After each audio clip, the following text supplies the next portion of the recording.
Hi, this is Faith, and you are watching The Faith Factor. Holla.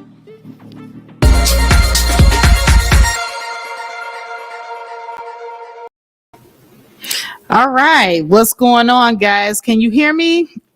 Is my audio okay? Let me know if you can hear me well.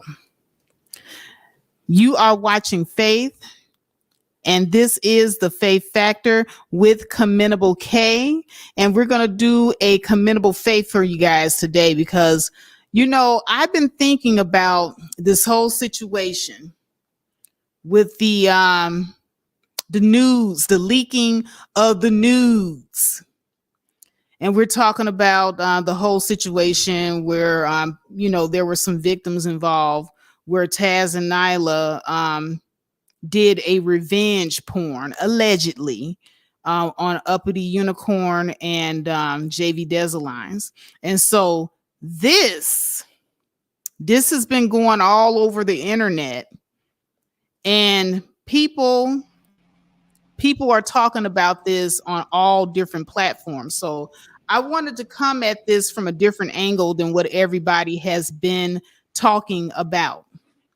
And this came about because my boy D Darrell just did a stream, and I was down in the chat room. You know how Faith does. I do my little chat room chitter chatter. And I was talking about the whole situation, and I came at it from an angle of, well, why would these women give Taz and Nyla their nudes to begin with? That's what I wanted to know. I wanted to know why.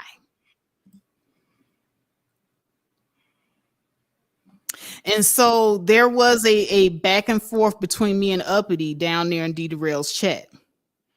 And it was civil, but it still wasn't very pretty. Because a lot of the things that I have to say, it's an unpopular opinion, but it's still something that I know a lot of people have been questioning in the back of their minds, but they're just not saying it out loud.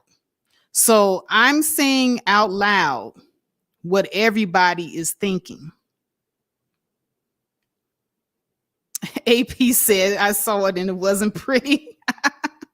Well, I don't know. I mean, I maybe I like to minimize things. Maybe I just like to minimize things. All things Nata Jean says, I have the same questions, Faith. Exactly. Everybody basically is saying this to themselves. The elephant in the room is basically, okay, why would you as a grown woman give people that you barely know? Now, I can understand that, being cool, because I've met some people online that I'm really cool with. Like, I'm really cool with Love Wisdom. I'm cool with Mahogany Roots. I'm cool with Commendable K. I'm cool with BMT and Love Wisdom. I'm cool with D Darrell. I met some people online that I'm real cool with. Okay. Over the last 2 years, I built a really cool online friendship with these people. We have not ever met in person. Now, with that said, there is no MFing way. I don't care how cool me and D Darrell are. I don't care how cool me and Love Wisdom is. I'm not giving nobody no new pictures of me. I don't care for what reason. There's no freaking reason why you should have my nudes. I don't care if it's for a medical reason. Love Wisdom come to me, hey girl, let me go and put my phone on silent. You know what, girl? I just want to go and get this surgery, and I heard that you went to this doctor and you had the same surgery I wanted to have, girl. So, I just want to see some surgery pictures of you to see if, it'll be something I want to do, or in reverse. I wouldn't offer to show Love Wisdom my surgery photos either. Because even though over the last couple of years, me and Love Wisdom been cool online, we talk, and all this other stuff, it's certain things and certain lines and certain boundaries you just don't cross. Because I love them and I know them, but I don't know them, if that makes any sense. So there's tiers to this thing. You got your online friends, you got your friends that you've been knowing all your life in real life.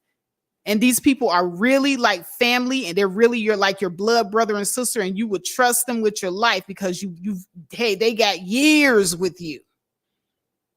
You done went down in the trenches with some of these people. Cassandra, hey, if I'm wrong, right? But I'm just saying, man, how you gonna just give your naked photos to people you barely know? Like these people talking about it, this ain't even been no years of them chilling with each other. They might have seen each other once or twice. You know what I'm saying? Like how after so little interaction, y'all that cool? How is y'all that cool? I don't get it. So that back and forth that Uppity and I had, I think that it got ugly, but it was needed because this is the elephant in the room that nobody else wants to address. Nobody else wants to talk about it. Nobody else wants to say, because see, this is what Uppity did to me. She said, "You're victim blaming, Faith. You're blaming the victims. You should not be victim blaming." Now, any of you all that know me, you know that I'm not going to victim blame nobody. Now, me asking you, what were you thinking when you gave these people your pictures, is not the same as me saying that Taz and Nyla had every right to do with your pictures what they did. They're wrong. Revenge porn is wrong. But I don't think that I should have to come up here and do a PSA to say that. But evidently I do. Because the word on the street is going to be, oh, Faith over here mammying again. She protecting Taz and Nyla. No, I'm not. No, I'm not. Revenge porn is against the law, is wrong. And even if you did give somebody your pictures, they have no right to share them with anybody else. So I want to make that clear. But it's not wrong for me to question why you would give your pictures to people you barely know in the first place. I don't think that's victim shaming. I think that's a legit and valid question. Chef Disaster says, "I only trust God with man, and that's all." Exactly. Wait, what's this? I am says Uppity and Taz was talking, and she and Taz told her he was leaving Nyla to be and move in with Uppity Unicorn. Well, I don't know about all that. Because see, here's the thing. On one end, you got one person that says that they were duped into thinking that the person that they were sexting, because in Uppity's situation, I believe she was sexting with Taz. So she was sending him sexually explicit pictures of herself, thinking that she was sending it to a single man. And that's her business. No shame in that, right? No shame.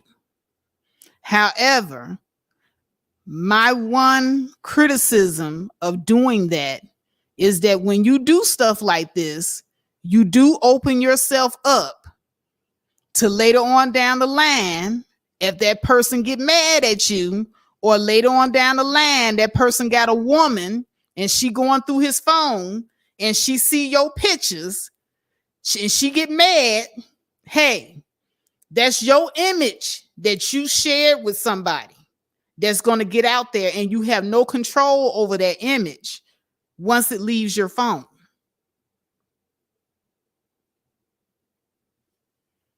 So once it leaves your possession, it becomes possession of somebody else, and you have no control over what they do with it. And that's not to say that they should be doing any type of revenge porn. I'm not implying that at all. But what I am implying is that people, that's right, Ken had gets to be more careful. People gets to be more careful when they're sending their images out here. Gets to be more careful. BMT, I'm going to put you in the back. CK and I are going to do our monologues, and then we're going to bring you up. All right.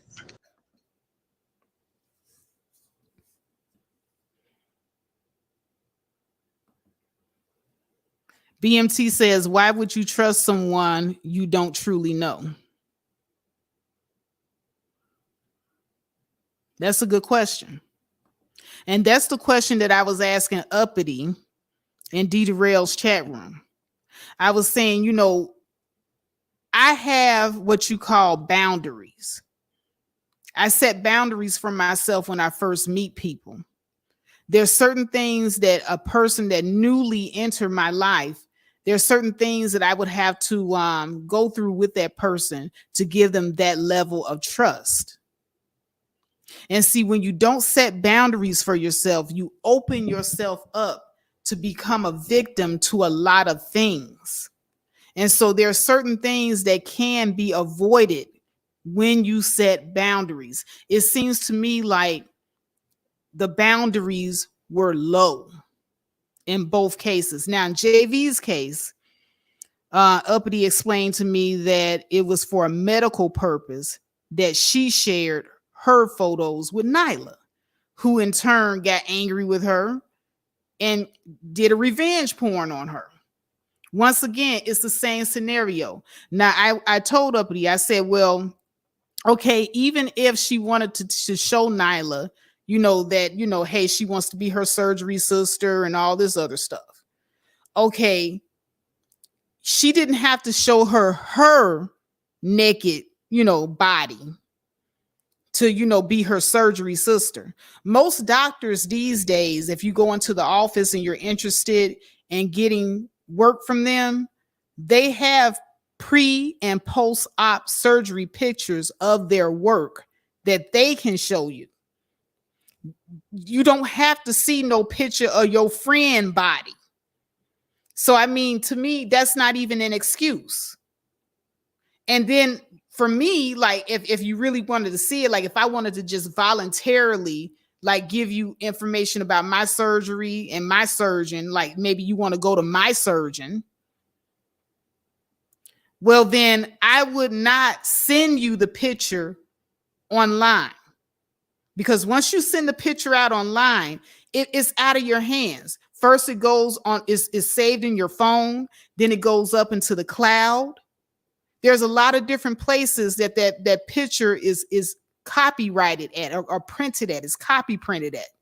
So at that point, not only can the person that you sent it to use it against you, but someone can hack into your cloud or your phone and they could use it too.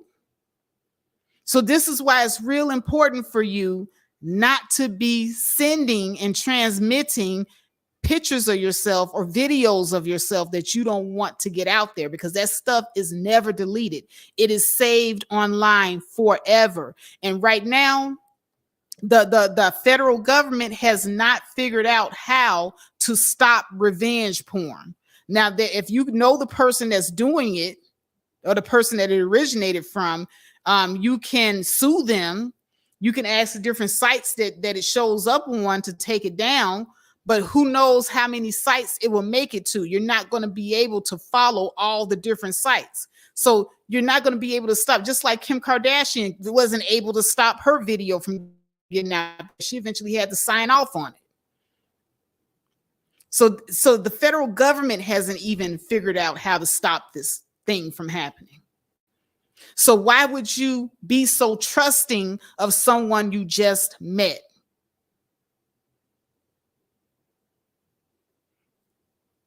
Ken High says you don't just send intimate and personal pics to people, period. Exactly.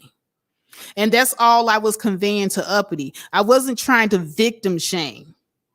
And I'm going to show you an article in a minute, probably a little bit later on, of someone else saying just that. There are articles out here that's being written about this, about how you can protect yourself from revenge porn. So the same thing that I said to Uppity, other experts are saying the exact same thing. Are they victim blaming for telling people to be more careful? I don't think so. And neither was I. But I'm going to go ahead and stop my spiel there. I've been going a good 15 minutes. I want to go ahead and let CK jump into this and give us his take on this. You have to come off the screen. Yeah, revenge porn is not cool. You should contact the FBI if someone posts pictures or video of you that you don't consent to, and flag the pictures and video and hire a lawyer to help you. So there's 12 effective methods to get content removed from the internet. Reach out to the individual or website to request its removal, obtain a court order to remove the harmful content, send a cease and desist letter, make an editorial request, send a DMCA takedown notice, submit a de-indexing request to search engines for terms or of service violations, request its removal from data broker websites, ask the website to add a no index tag to the URL, ask the website to change or update the content, suppress the negative content with online reputation management, flag the content for terms of service violations, and submit a revenge porn removal request to Google. That's all I have.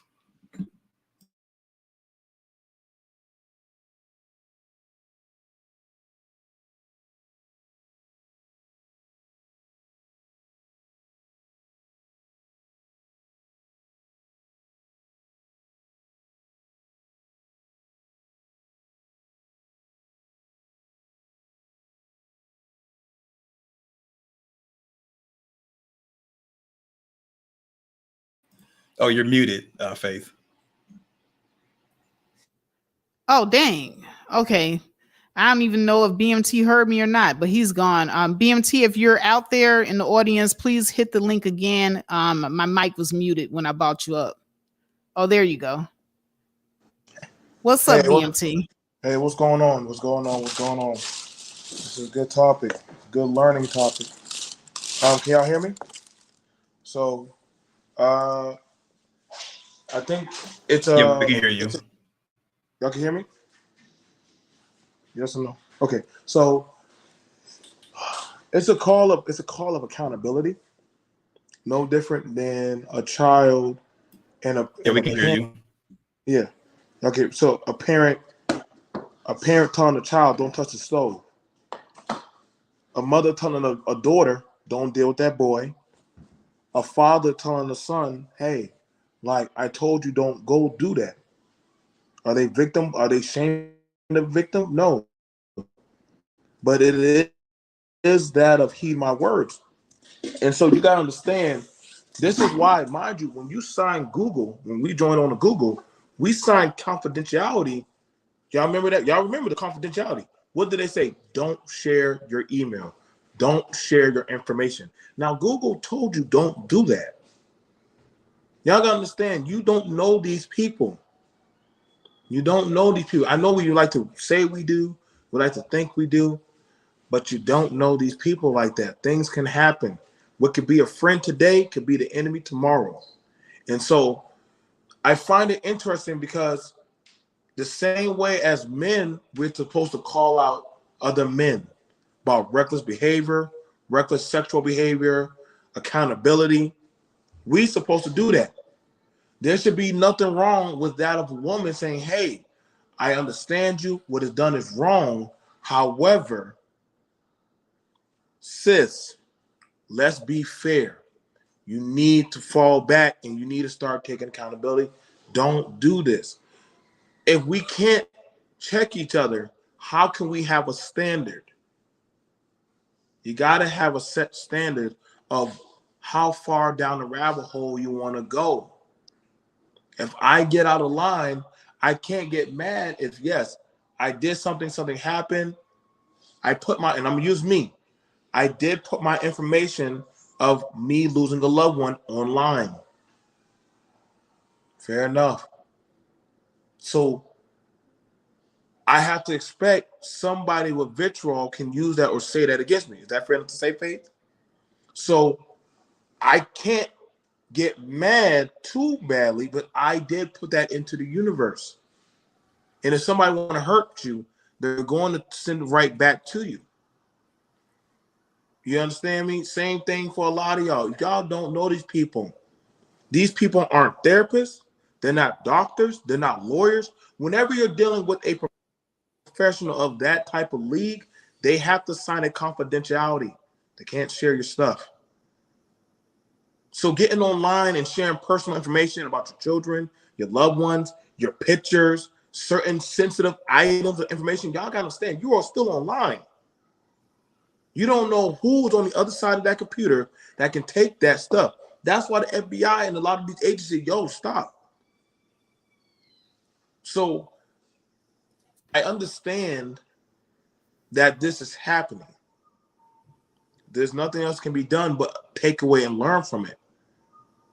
But if you choose to keep on going down that path, are you learning from your repercussions of your behavior?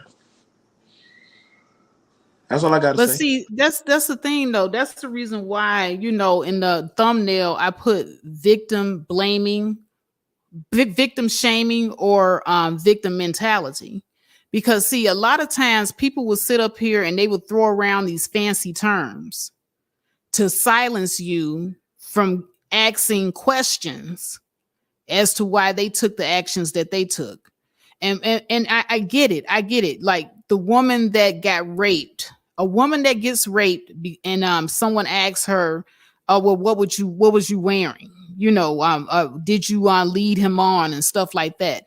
That's victim shaming. Okay.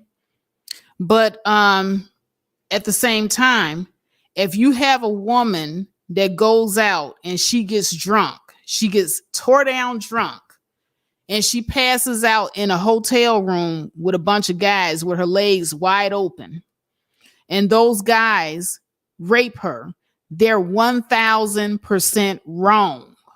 Okay. And if she prosecutes those guys, she has every single right to. However, when she goes to get her counseling, they are going to tell her ways to protect herself. They're going to tell her, hey, you got to watch your drink. You can't be getting drunk around people you don't know, and all of that. Now, that is not victim blaming. That's not victim blaming. That's somebody trying to give you solutions so that you can protect yourself in the future.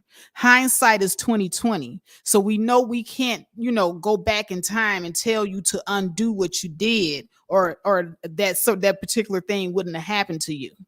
That would be me being an asshole if I were to say something like that. But someone telling you, hey, you know, you need to be more careful next time. Keywords being next time. You can't go back in the past and change the past.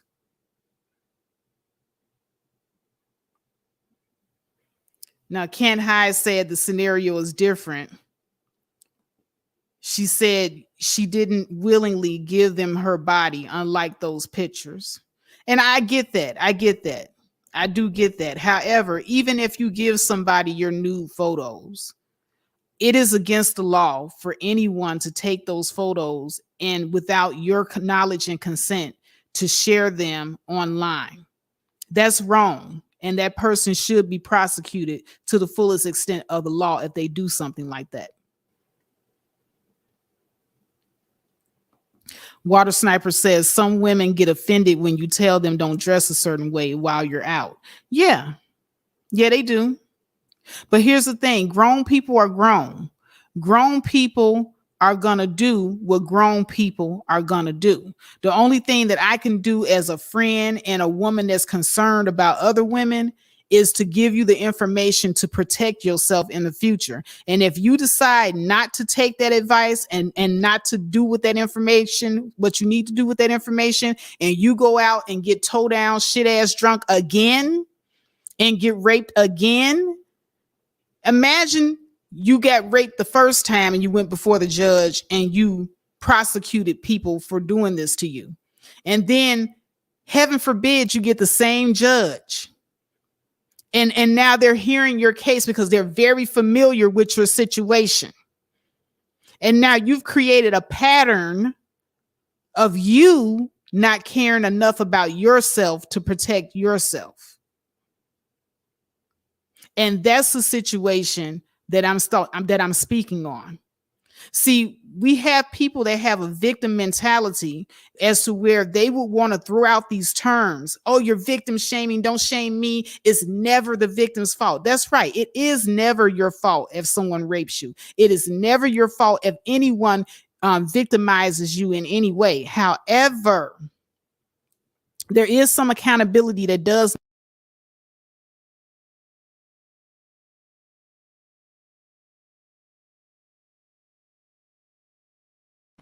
Yeah, no audio's coming through, Faith.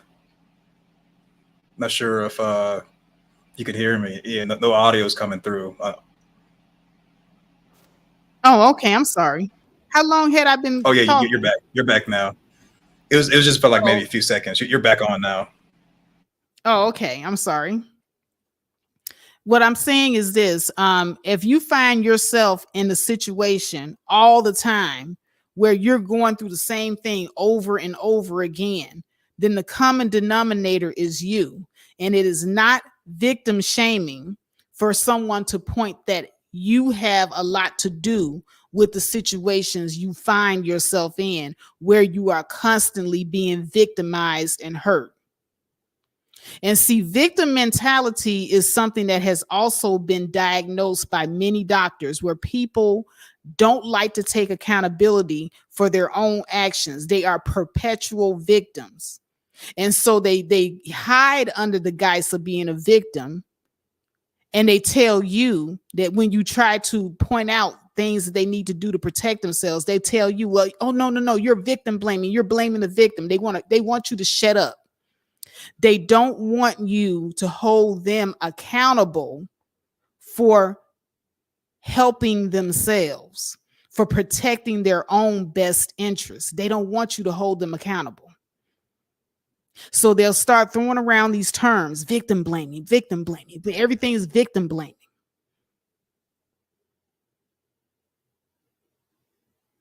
But how about responsibility and accountability for yourself and protecting yourself? Now, if we are adults and we teach our children about stranger danger. We teach our children, about how to spot a stranger, how to get away, to run and tell an adult, and all this different stuff. That's not victim blaming. We're not telling the child that they're responsible for a predator that's trying to get at them. We're trying to give them the tools to protect themselves. Same thing, same concept. Did anybody else have anything they wanted to add? I don't know how much of how deep we're going to get with the conversation. I mean, do you really want a difference of opinion? Because I mean, I know you want to kind of I'm here to have the conversation. If you got a difference of opinion, let's do it. So when it boils down to it, it does kind of sound like cyberbullying. Because if someone claims they experienced something where they've been wronged, and you go to that person and you ask them, do you take responsibility and accountability for your alleged victimhood? It can become cyberbullying because someone has to ask for solutions. You can't just force solutions on them. So we got to be careful when it comes to talking to people who feel they've been wronged, especially when it comes to revenge porn, because revenge porn is considered a non-consensual pornography. The use of fear and intimidation by spreading another person's sexually explicit image, video is illegal and is punishable by jail time. So if these, whether someone gave pictures for medical purposes or gave pictures thinking that the person they were in a relationship with was going to take care of their information, in both of those examples, these were people who trusted another person, and that party, whether it be Taz or Nyla, this is all alleged, whether they posted it online or not, I haven't seen a post or whatever, but it in my opinion, it was based off what I've heard, it was them using fear and intimidation by posting that stuff. So if we're going to believe that happened, then there are victims. And now it's like, do you want my advice? Because if they don't come to us and ask for advice, then it becomes like we're bullying them. Why'd you give the pictures in the first place? Well, you're a grown person. You shouldn't be giving people pictures. You should know that. And this is all after the incident. So by using these solutions after an incident, it can seem like, you're badgering, you're bullying, you're putting them down. And it's like, did they really ask for our advice? And then, it's like, did they say something or online or in a chat room or whatever? Did they say something and we responded to it and we kind of pushed the issue? Or did they really want to talk to us publicly or privately about what happened? Because if they didn't open up and present the conversation to us and we're kind of leading them to it by asking questions and directing them toward a certain path, it does become cyberbullying, especially if it's public in a chat room, public on a panel, or just, even privately. So, a lot of times, it's not really our place to figure things out for people. If they ask, we can present them with information. Like I just went through different ways you can remove content from the internet. Now, if someone comes to me and says, hey, this happened to me, and we're having the conversation, then I could ask about, hey, maybe next time you could do this different or do that different. But if they don't initiate the conversation, now it's like we're interjecting ourselves to attack. And we don't want to interject ourselves to attack. And then we're like re-victimizing them all over again. In my opinion, I don't think using sexual assault and a child being a potential victim by a predator are good examples, because it's kind of case, because in both of those situations, neither party, if someone's like intoxicated and people have sexual, I'm going to say sexual offense against them, like that's two wrongs because they're intoxicated, they can't consent to a sexual activity, and then these people force themselves on the person. So now it's also another sexual offense. So that's not really a good example as far as what we're talking about here, as far as trying to force people to open up about their responsibility and accountability for what happened, which kind of sounds like cyberbullying. And the other one, a child being a victim by a predator. I mean, child can't consent to anything. So I think in this situation, it's all about us having a conversation of these pictures were given for, like, one person gave pictures for medical purposes. Perhaps the other party, like, in this example, Nyla, just, perhaps she posted those medical pictures to also have a discussion about what the medical pictures were talking about, which was surgery. And then the other piece of it is, as far as like, someone sending your significant other pictures of them, perhaps you posted the pictures as like a warning or something that this person is harassing me. These are the only pictures I have of them. This is what I'm going to use, because we haven't seen the post to see how those pictures actually look. And because we haven't seen the post to see how the pictures looked, what was the context, what was the comment section like, what was the description like, it's unknown, was this revenge porn, or were these just regular postings and they're being called revenge porn? So because we don't know all the information, and from my understanding, the FBI isn't involved. I don't know, maybe they are. We don't know all the information. Because we don't know enough to really give an informed opinion, it kind of comes across as cyberbullying, and we have to. I mean, in my opinion, I know you and Uppity had something.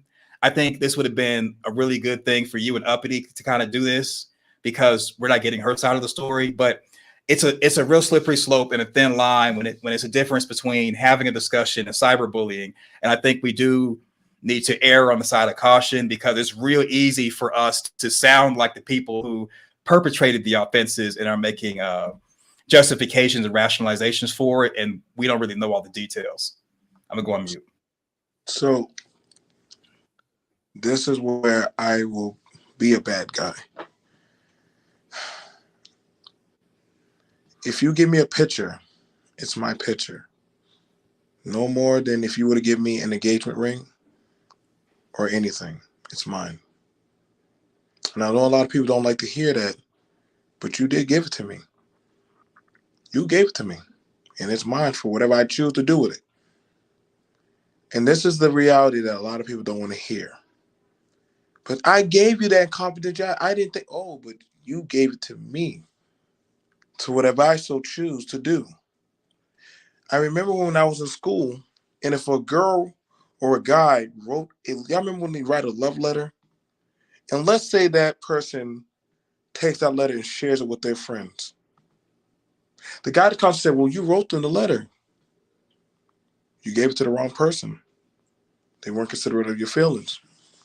And a lot of people don't like to hear that, because I understand it's a woman. It's a woman that's being, right now, she's on the stand. But however, at the end of the day, it was two consensual adults that made the pact, and one broke the pact.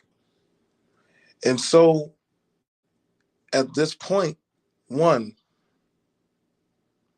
because I when you ask the question, why would you give it to somebody, one, that is not a legal representative, not in the medical, the lawful, or in any kind of consultation? And I'm going to give a shout out to Brother D. Durrell. Did D. Durrell counsel anybody on the panel? Have we ever seen him do that? No, because he is a licensed professional.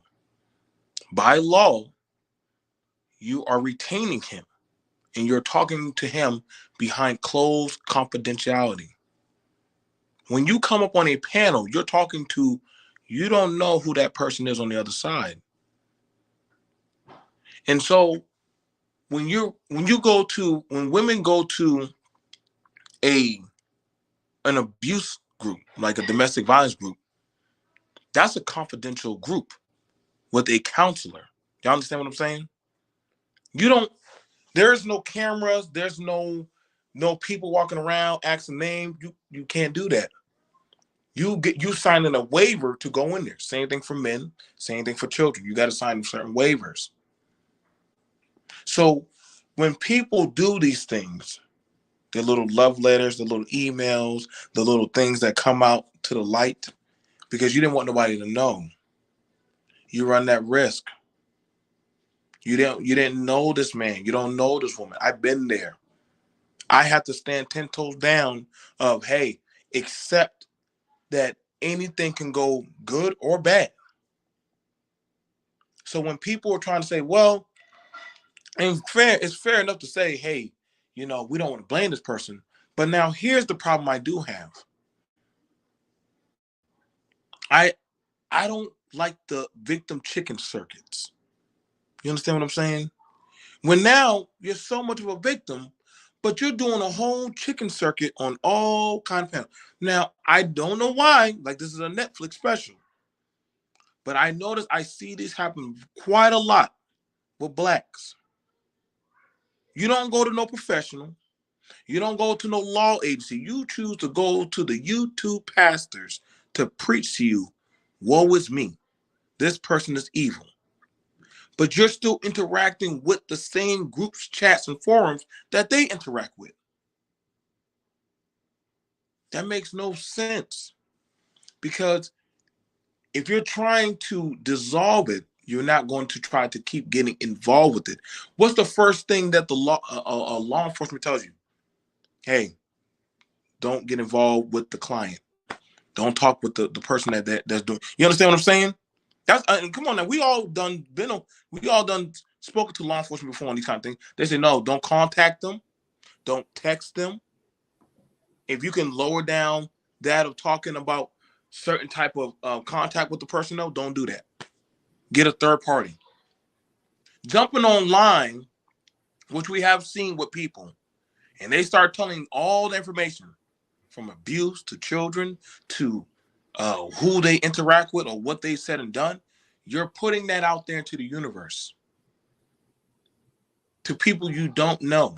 Once it gets put into that Google Hangout cloud, it's there forever. It can never come down.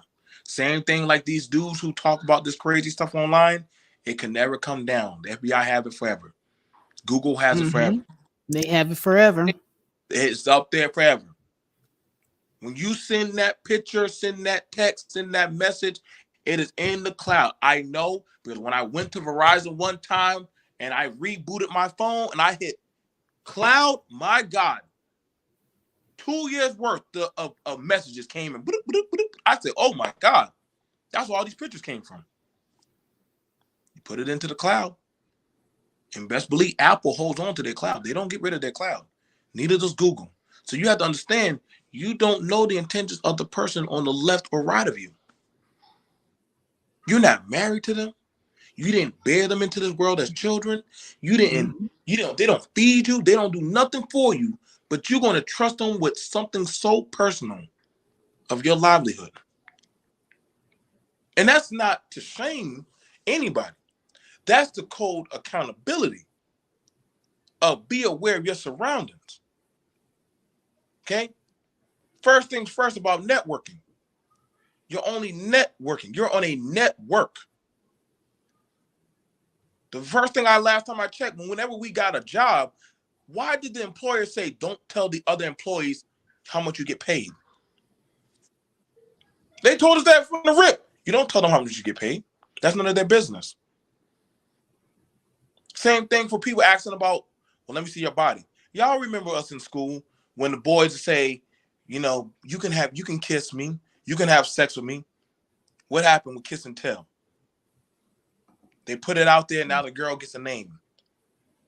The boy does something, take a picture, send it to the girl. Now all the girls in school are passing it to all the other boys and all the high school jocks and everybody. Now he being shamed. The game ain't never changed. You just you're in digital high school. Now I don't like it when now the victimhood is being weaponized to paint a narrative. And I'm being honest because we've seen this happen enough where woe is me, but yet you're still playing in that arena. You don't want to be sexualized, but you're still using your sexuality for your narrative. You don't want to be looked at a certain type of way, but you're still acting like a thug. You're still acting like a macho or that kind of guy or that kind of woman. So how can you get mad? You know more different than Tekashi 6ix9ine. You don't want the thugs and gangsters to deal or come at you, but you want to portray or hang around that lifestyle. You don't want to be sexualized, but you still want to use, well, I'm this, I'm that. I just happen to be like this. It's no different. And take me, for instance, for those of us who have been through sexual or have some type of trauma, but you're going out there being loosey-goosey and fooling around, irresponsible. But then you say the narrative when Faith or CK or I come to you and say, hey, you need to chill out with that. Well, I can't help that. When I was young, wait a second, hold up. Then why didn't you go get help? Why didn't you go get help? Stop it. Only God can judge me. No. See, now you're using your victim. Now you victim-splaining. Now you're trying to excuse. Now you're trying to erase why you do what you do recklessly. You understand what I'm saying? And we're seeing a lot of these on these panels. People get caught up and say, I could have sworn you had this and this problem. So why are you getting down in the mud with the pigs? Because I'm mentally messed up. Are you really? Or are you using it as a pass? Now, I got some family members, you know what I'm saying? They were some 80s crack babies, but they don't do crack. They don't touch it. They don't get around it. They don't even participate in that type of reckless behavior. I know some people that go around that have mental stigmas, dyslexia, autism, of different spectrums or whatever stuff. They have different things they deal with mentally. I got PTSD. But I never use those as crutches of why I do what I do. I don't try to use that as my get out of jail free. See, that's when it starts running out. Well, the reason why I act like this is because I was bullied or I have a mental health problem in school. Now you're going to try to say we're victim blaming. No, we're not. You're now trying to take or use a handicap for why you do what you do. Shame on you. Because there's other people that do have those issues and they don't do that. They hold themselves 10 toes down. Now, I ain't gonna go too deep, but that is something that I'm seeing a lot of people. They're using certain narratives of this is the reason why I do what I do. So how dare you call me out? I didn't have a father in my life. My mama did drugs. Mm-hmm. My family was broken. So this is why I do dysfunctional behavior. You're grown. What's your excuse?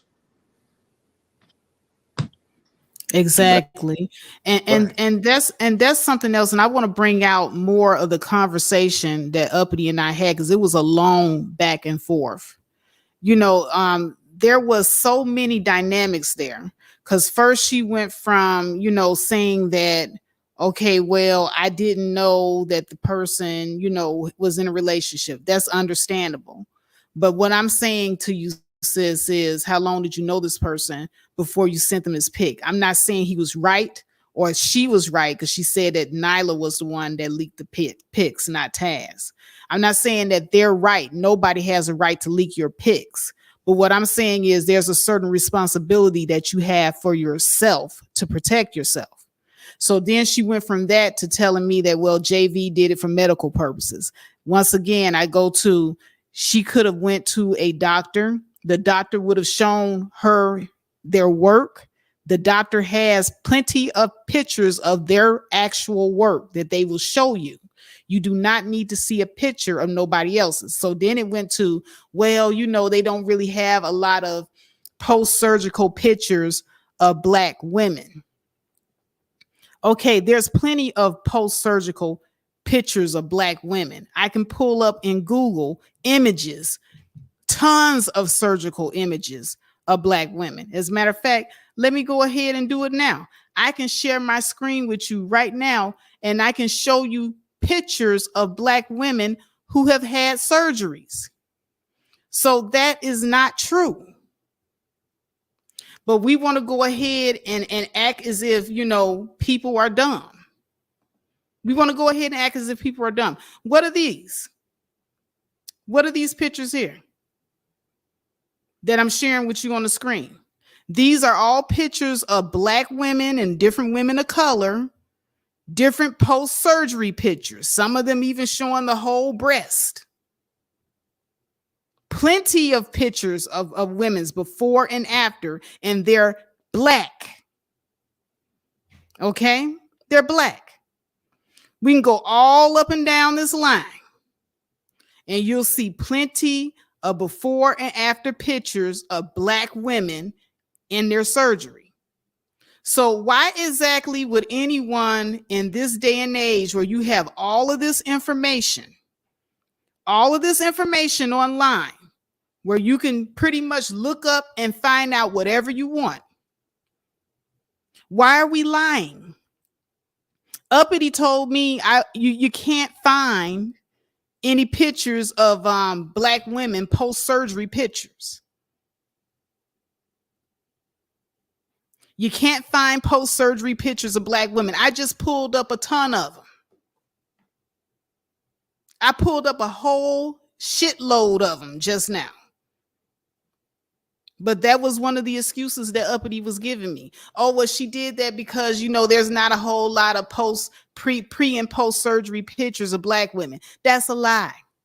I don't believe you, Uppity. I don't believe you.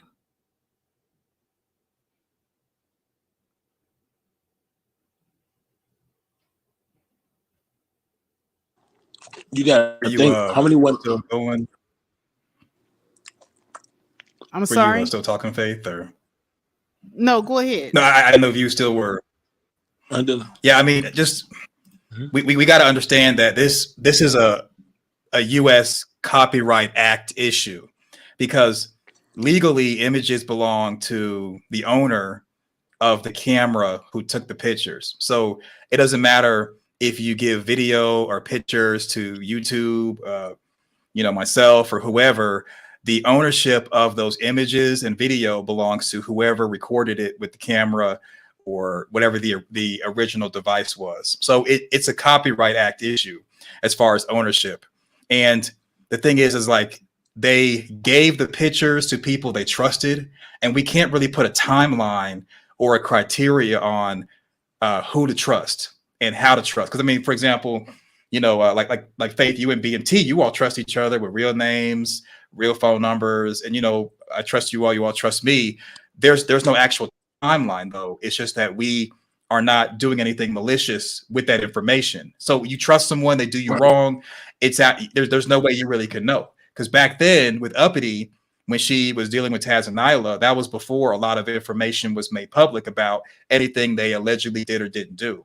And the same thing with JV, you know, that was before a lot of information was publicly known like we have now. So it's safe to say that they trusted these people, like they liked them, and they got burned.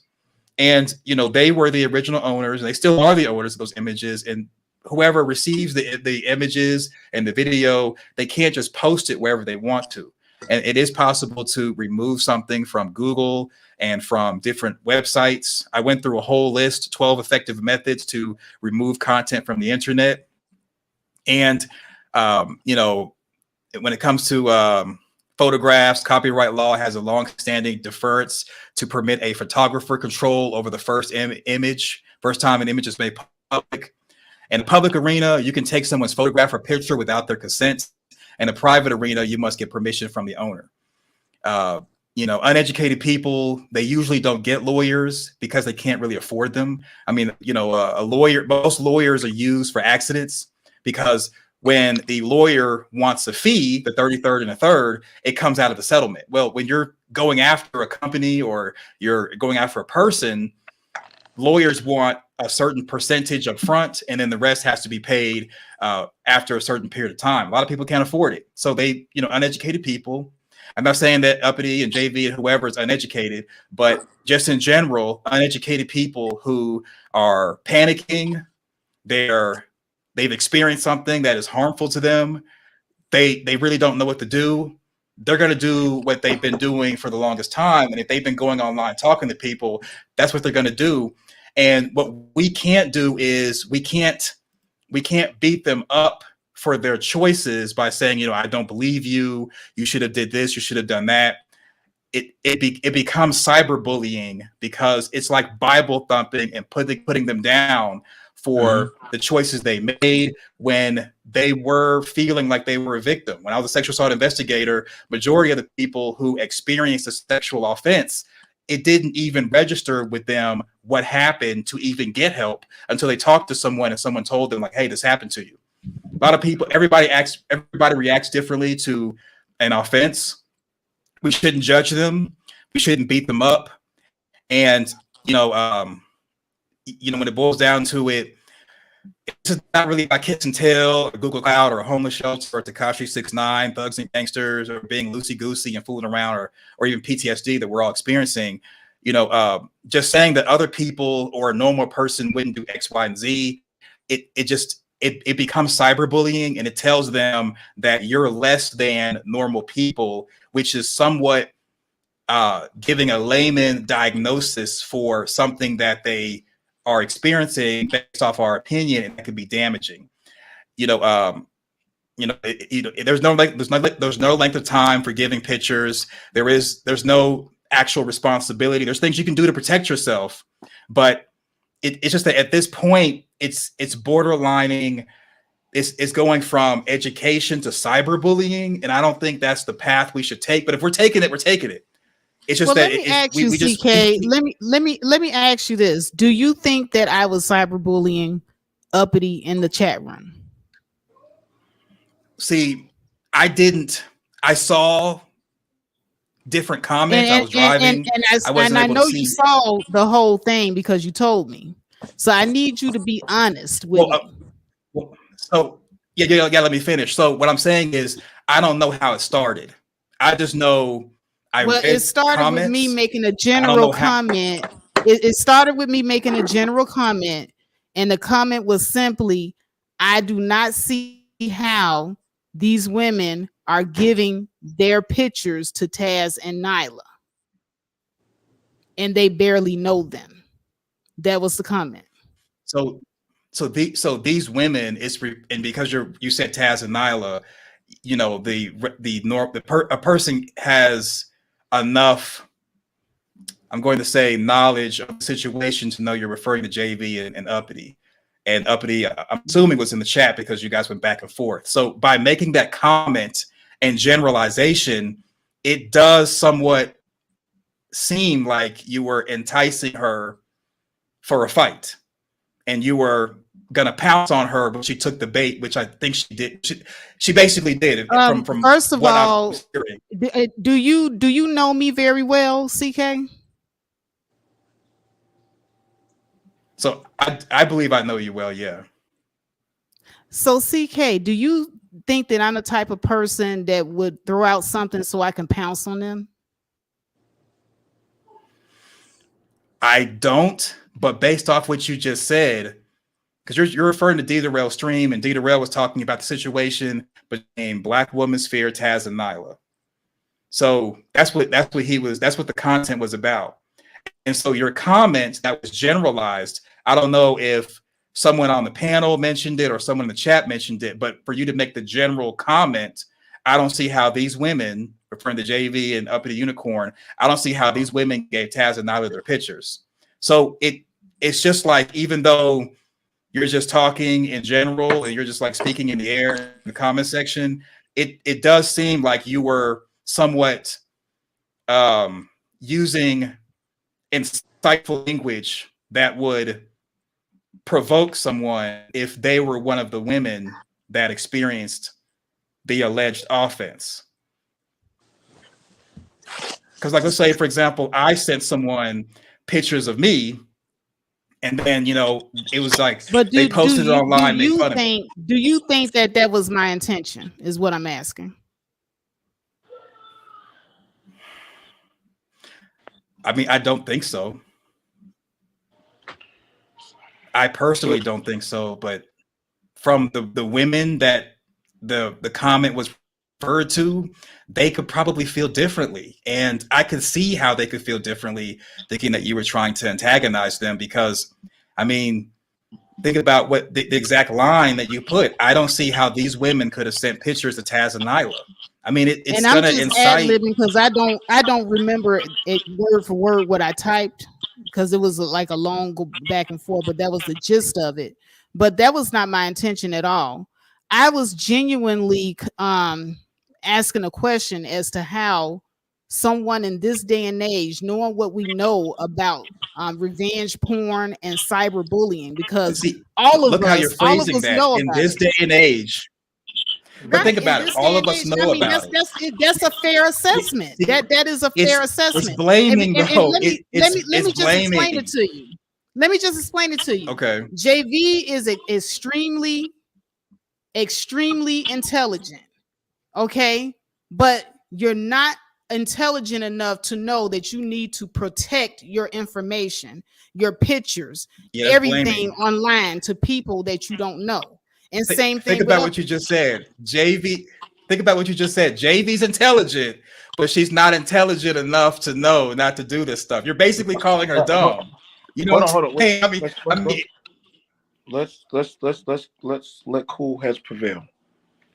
Okay, but I Well, wasn't we're just all cool. We're just, I mean, we're having an objective conversation. okay. I hear that. I'm listening to both sides. Okay, Okay. I'm listening to both sides, and what only thing I'm saying, we don't know these people. You don't know these people. Just like we talk on the phone, right? We talk on the phone. We discuss things of information, shows, stuff like that. Things could happen. We see it all the time on the news and different things when stuff come out, get leaked, all the way down to goddamn the Clinton emails and the government documents.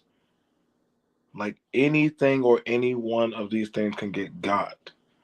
When we ask people like, hey, are you seeking legal consultation? Are you getting help? Or what are you doing to better your situation? And I look at this from that of a victim mentality of if somebody says something about blacks or something about, hey, people need to go get jobs, stop being lazy and hanging out in ghettos.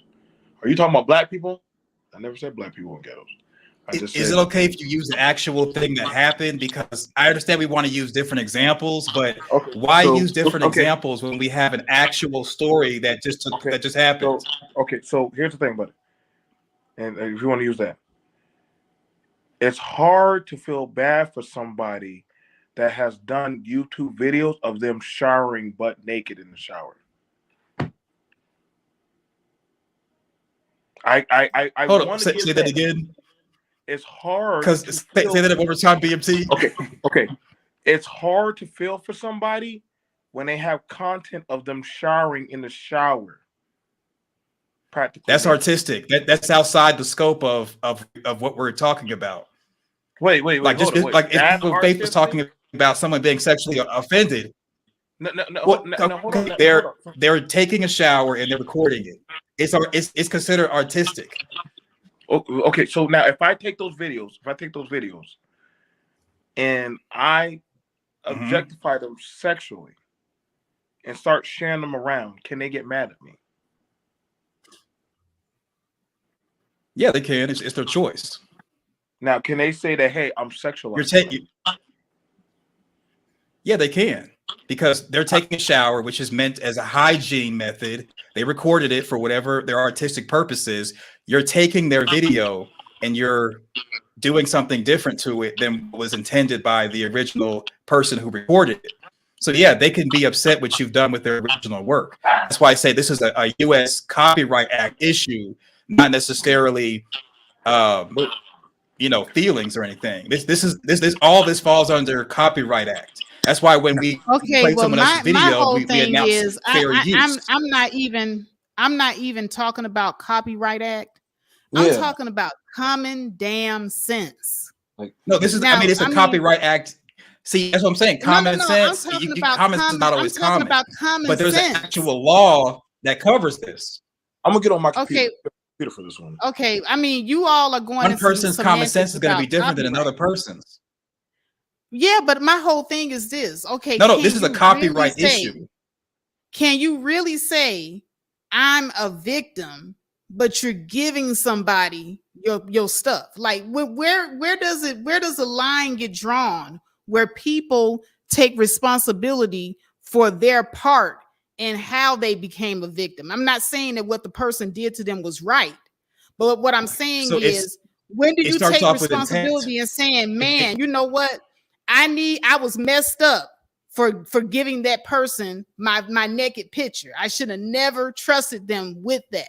When do we take accountability and say that? It's all about intent.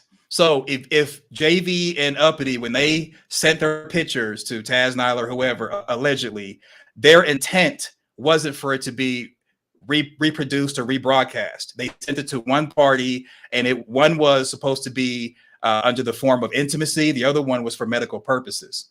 So the intention of the owner was not to have it sent anywhere else. That's why whenever we play someone's video, we always announce fair use, because it's covered under fair use laws for us to take the original work and rebroadcast it. However, even though we say fair use and we're covered by fair use laws, the original owner still can flag down what you've made as far as a broadcast, because they're the original owner, which is covered under the U.S. Copyright Act. That's why when you play someone's video and you say fair use and you're covered by fair use, they can still go to YouTube and flag it down because they're the original owner of the work. So that's why I say this whole thing is really a U.S. Copyright Act issue, because their pictures they give to parties allegedly was used for a purpose other than what was originally intended, and now they have a claim to have that stuff taken down. Right. Well, now, so now that's why we got to use the laws as a guide. What's shared privately cannot be shared publicly. But if someone has public stuff that they share, you can share that publicly. That is fair use. That is fair use if it's public. Well, it's fair use, but the original person has to give permission. Something. Rainy Woman posted something in the chat. She said, "Here is Faith's original message from that chat." It says here, the faith factor. My question is, why are these women giving strangers they just met online their news in the first place? So I didn't mention anybody's name in my comment. That was the original comment that I made.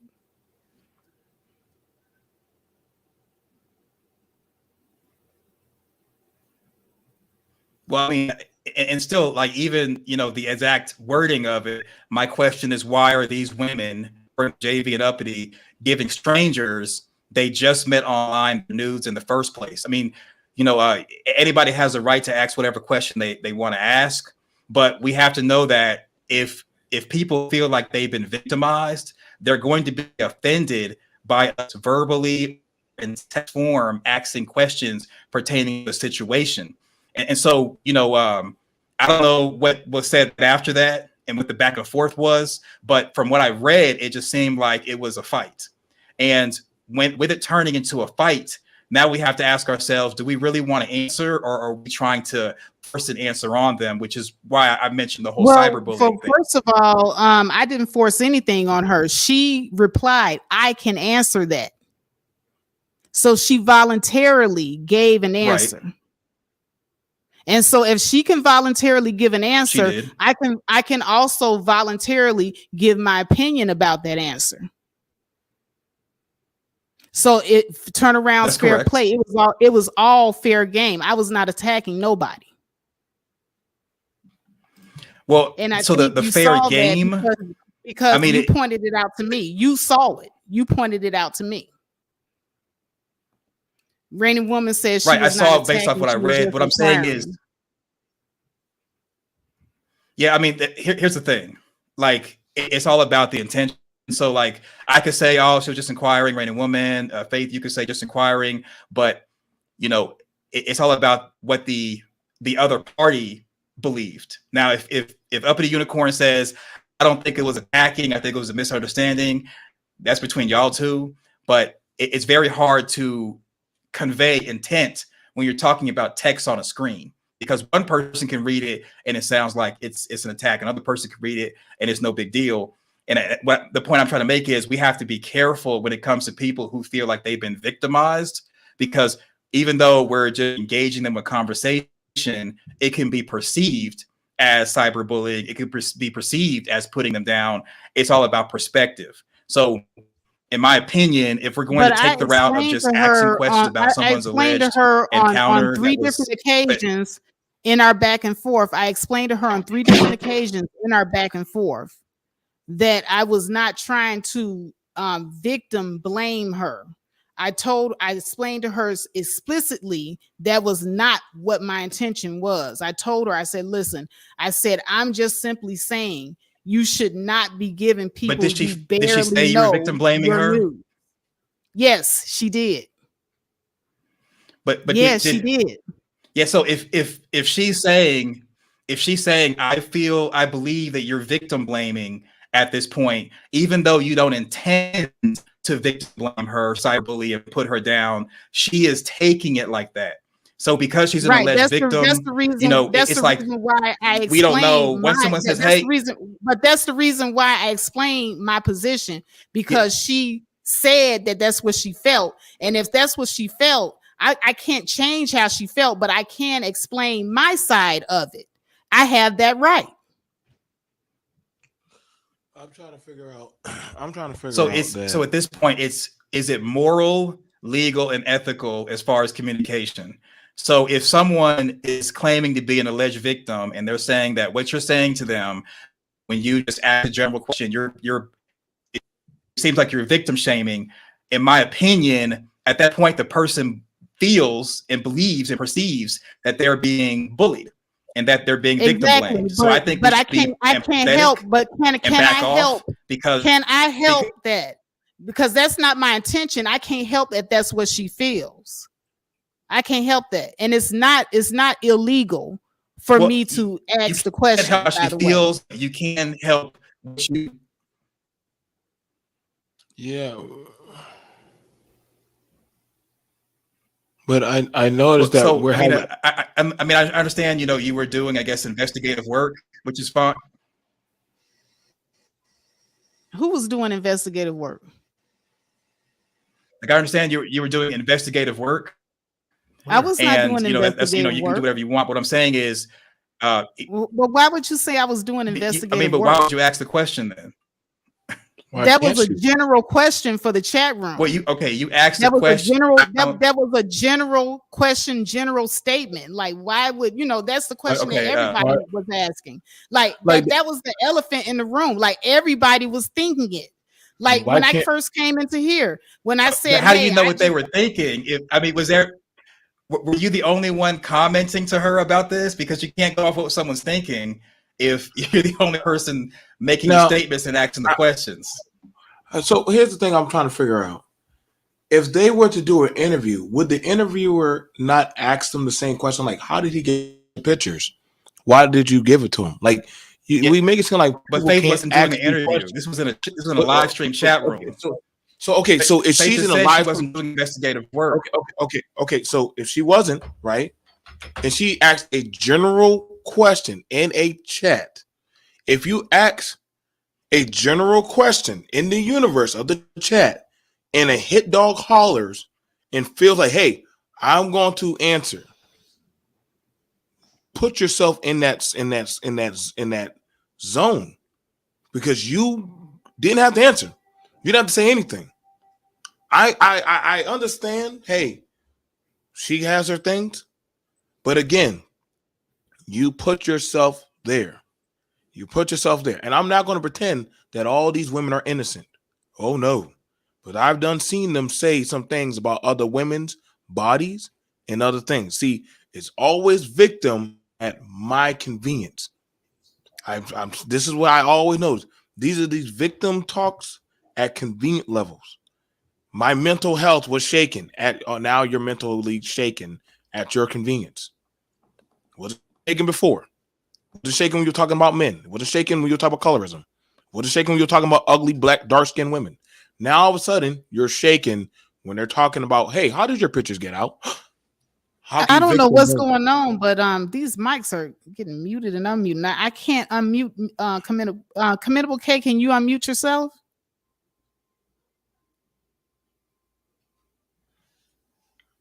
I don't know what happened. Okay, go out and come back in. I don't know what's going on with this thing. But the thing about it is, and I want you to understand this. Listen, y'all. Like, and I use myself purposely about my family member. Okay, y'all saw what happened on Faith's panel. I put the information out there. Fair enough, Faith. And guess what? It came back at me. Now, these things, we don't know these people when we say these things. This happened to Faith. Did not some sensitive information being said back to you, Faith? Yeah. Right? Now, Faith, nobody dug that up. Faith put that out there on the chat. CK, try to go out and come back in and see if the connection issue is fixed.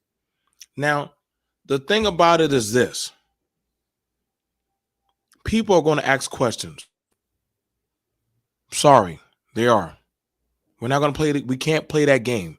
Because guess what? When it came to the R. Kelly trial, you know one thing everybody was asking? How do those girls get up to R. Kelly's house? It's not like they all were driving up there.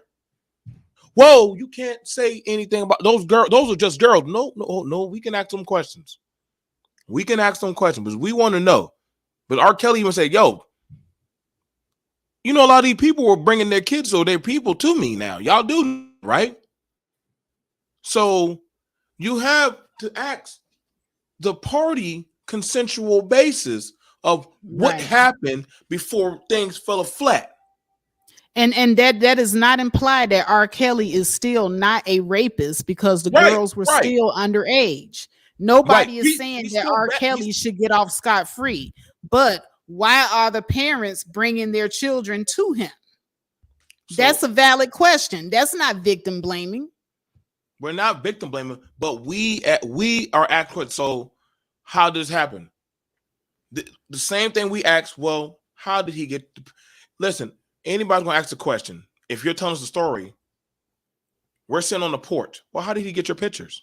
I gave it to him. Child, dang, girl, you gave him your pictures like that? How? Next thing we're going to ask is, how long did you know him? Well, I met him online. Now, we're going to be like, well, damn. You ain't going on no date with him. You ain't eat with him. You ain't... What did you have that you just gave it to him? I'm sorry, y'all. I live in the world of attrition in reality. There's nothing for free without there being a consequence. Okay? Somebody asked for something. What is to be given? Okay? You don't know this man, but you were confident enough to give this man something. You never met this man. You never sat down with this man. You got to understand, there's always a risk. No different than I, as a young guy, took a picture of my penis and sent it to a girl at Sonic's. Can I get mad if she showed it to her and her friends? Like one of the older guys said, you can't get mad, player. You put it out there. You got to just take it, learn from as a man. Exactly, and let's not mince any words. I'm not down on her. It just right, and nobody's down on anybody. Let me just get that straight. Nobody wants to blame victims or let anyone off the hook. But let's just be honest. This whole Taz, Nyla, JV, Uppity, the naked pictures thing. This has been publicly talked about on so many different platforms. Like, it's ridiculous. So if this is publicly talked about and people are going through their intricate details, they're turning over every stone of their personal lives and interactions with one another, and you're making it public for public scrutiny. This is for public scrutiny now. Right. How then is it wrong for me to ask a question? Why did you give this person your new photo and you didn't know them that long? Like, where was the boundaries that you set for yourself to protect yourself? Why was the bar set so low? That's a valid question. You know the thing about it, and this is the thing about it, and I'm not caping for, but I find it interesting because women, y'all just said y'all wanted to raise the standard. So if a man were to take you out and say, well, I should have the right to fuck you. See, now y'all gonna talk about standard or boundaries. If Faith, as a woman, a mature woman, saying, hey, sis, where's your stand? You gotta have standards, girl. You can't just show them the goodies and not know this man for a hole in the wall. I know women that say, oh no, I can't go to your place. Why not, girl? I don't know you. I don't know you. And you went on a whole date. Some people won't even get that close to you. Now, and the thing about it is, we got to start asking questions. That doesn't mean we're attacking, but we're trying to get people to use cognitive thinking skills. So that way they can think, and we can also get an understanding. We can get an understanding. So when these things do happen, but see, when you start using stuff, and I got to be fair, when you start saying stuff like, well, I have autism. Wait, that's even more reason why you shouldn't have done it.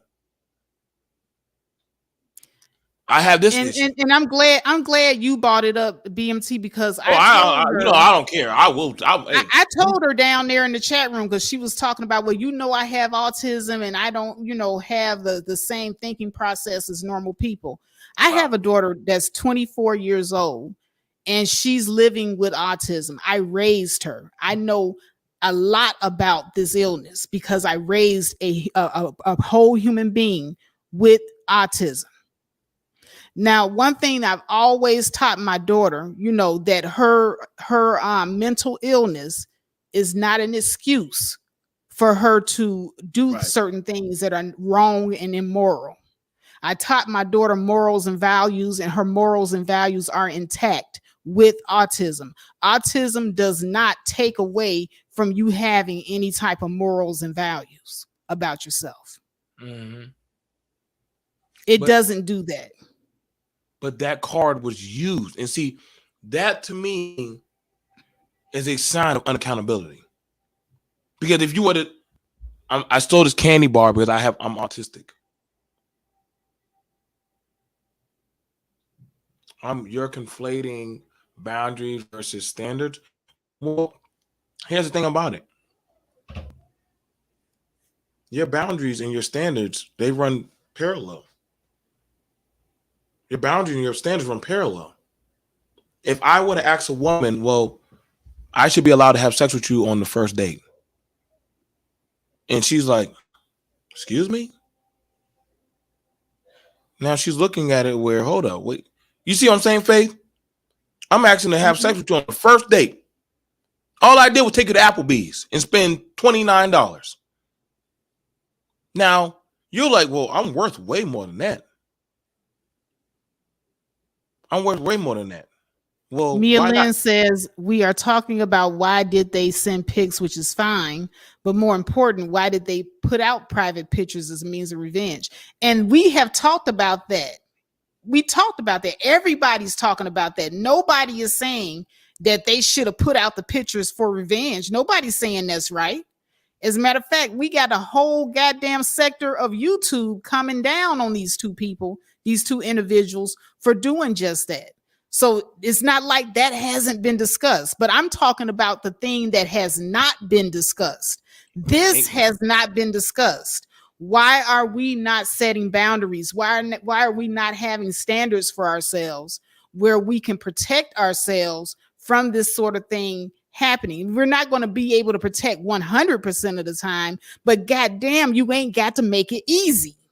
Like I said, if you are the type of person that like to get toe down drunk in a hotel room full of guys and you pass out with your legs wide open and you make it a habit, at some point you're going to have to take accountability for your own safety and things that happen to you as a result of your dumb decisions. That's all we're saying. I don't listen. And this is why it's a hard lesson for Black people. I'm going to just say it as I see it. Because Black people, we want standards. We want accountability. But then when it's time for somebody to start saying things and start actually bringing up like, hey, y'all, listen, ladies, don't be spreading your legs for these boys just because they say they love you, they have money. Well, when I grew up poor, that's still not a reason to spread your legs. I don't get this, why there's so much pushback. If literally we're having it now in the day and age where now a lot of women do not want to have to get tied down or in these situations because they understand that, a lot of these things that have been happening to mama, sis, all these things that women have been dragged, slut shamed and all this stuff. Now you're having what a mature woman, a dignified woman is saying, hey, let's have the honest conversation from auntie to niece, from mother to daughter.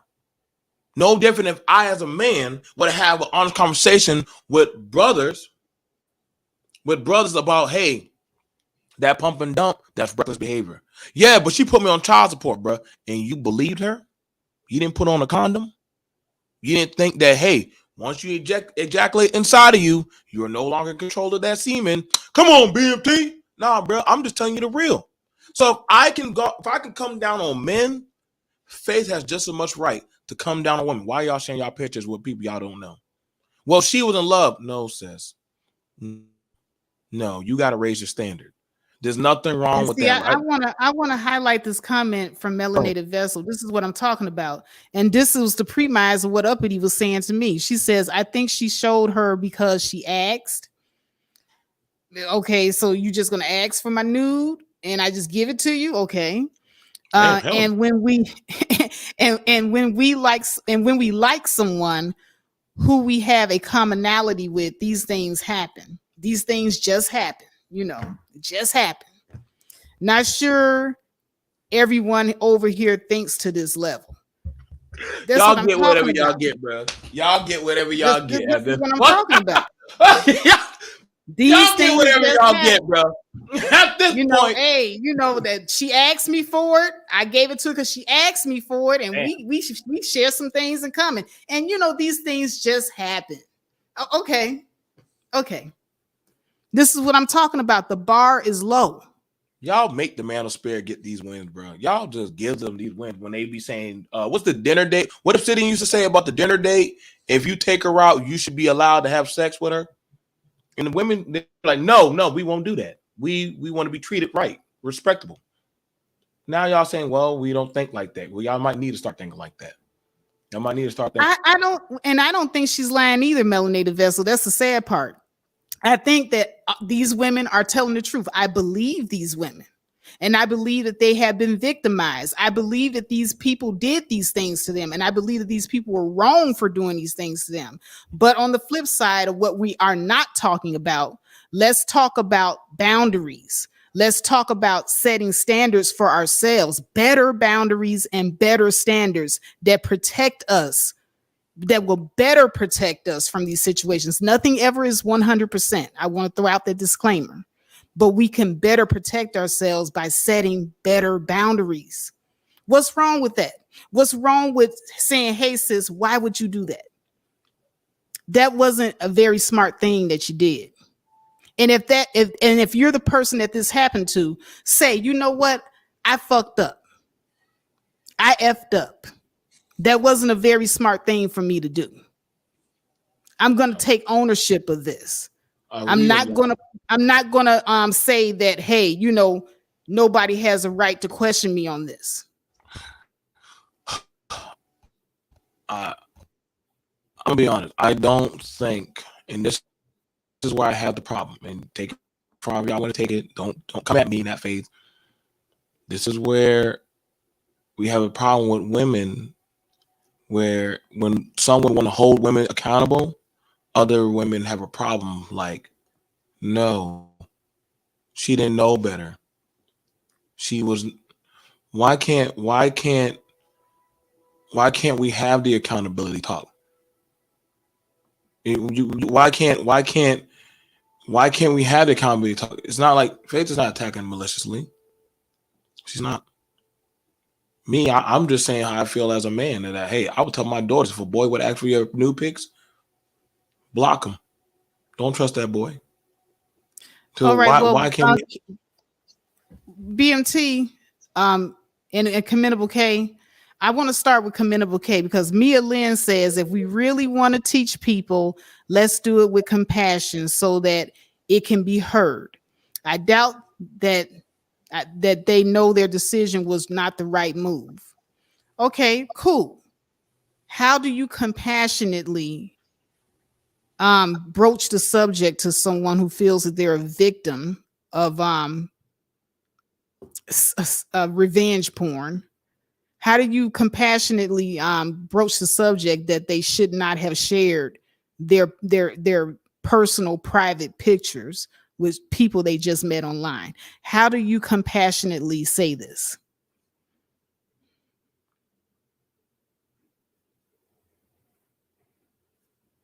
I'll start with Commendable K.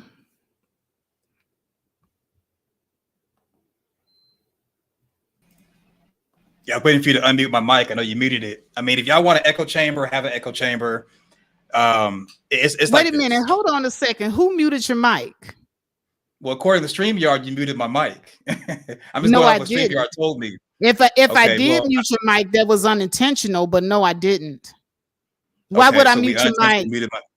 I guess because like when it comes, you and BMT are on the same side on this, and I'm like giving an opposing view. I understand. So if we want an echo chamber, I say we have the echo chamber, but it's like this.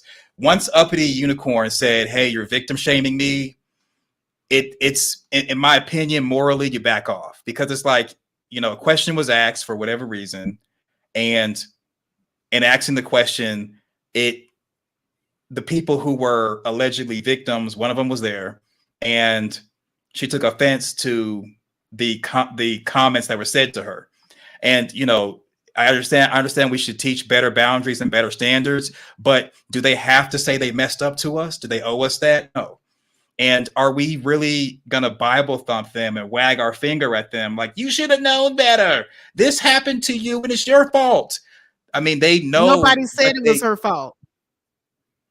Well, you said accountability and responsibility. So at that Right. point, You it's have like to be you have to. accountable and responsible for your own safety. Everybody does. Yeah, but imposing that on them, because the Imposing stream. being accountable and responsible for your own safety, really?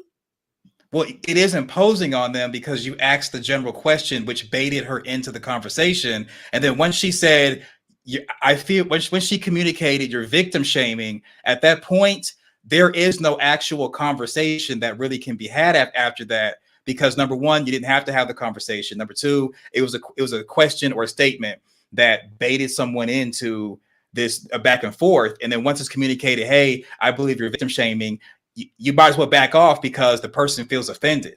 And it becomes Bible thumping or beating them over the head, if you will, when they're saying, hey, you're victim shaming me. And then you're telling them, well, that's not my intention to victim shame you or victim blame you, but I'm still going to talk to you in the same matter I'm going to talk to you with. The compassion goes away. Conversations like this, where someone believes they're an alleged victim, it shouldn't happen in a chat room where it's text. Well, first of all, my compassion went Hold away on. when she started calling can I me. keep going, or are you going to mute me again? But let me interject. Can I interject this? My compassion went away when she started calling me out my name. She was calling me mammies and all this other stuff. So why should I be compassionate to a person that's not being compassionate with me? It's very hard to be compassionate with someone that's doing that. Well, it becomes a fight. See, exactly. But see, it wasn't a fight on my behalf because I didn't come in with that intention. I didn't name call nobody or didn't call nobody out in particular. Yeah, but if she's victim shaming, in a way, it is name calling, because it's like you should have known better.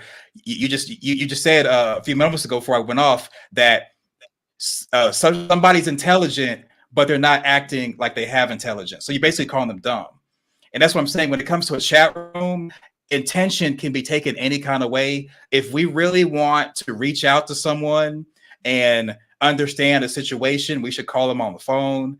It shouldn't be done publicly in a chat or on a panel where intention can be misconstrued. And we're taking a situation where someone feels like they've been a victim. They're saying, hey, I believe you're victim shaming me. And instead of us backing off or apologizing and having compassion, now we're going forward with the charge, and it's turning into a fight. When if that wasn't the intention to begin with, then we shouldn't start fighting them, because then it can be taken the wrong way as far as what we're saying. Okay. I'm gonna go back on mute. All right. Well, we have I have opened up the panel, and I do believe that AP from the Bronx just came in. We have AP from the Bronx. We have I Am, and we have Reigning Womb Man. So I'm going to go ahead and start first with AP from the Bronx and take it to Reigning Womb Man and I Am. What's up, AP from the Bronx? What's going on? Hey everyone, how are you? I'm listening to what you're saying, and believe it or not, I am in the middle of you and CK. And the reason is that can y'all hear me? Yeah, we can hear you Oh, just okay. I'm fine. sorry. I'm sorry. Yeah, the reason is that I grew up having really terrible boundary skills because it got kind of beat out of me. Like like if somebody went, like say if my mom went through my stuff and I said, "Hey, what are you doing? You know, why are you going through my stuff?" I would just get the business. Like, I gave birth to you. Every goddamn thing in this house is mine. Blah blah blah blah blah blah blah blah. That kind of, I got beat down with that, and I got beat down pretty bad. And I didn't know any better. I had nothing. I mean, I didn't own anything. I didn't have a closet. Anything that I had would be taken from me. And if I said anything about, hey, is aren't those my clothes? Aren't they my this? I got cursed out. And I didn't really have strong boundary muscles. And people mistook that for I don't have that I have a low self-esteem. I don't have a low self-esteem. I had to learn how to set boundaries from people outside of my family because people are not going to teach you how to set boundaries if they're violating your boundaries.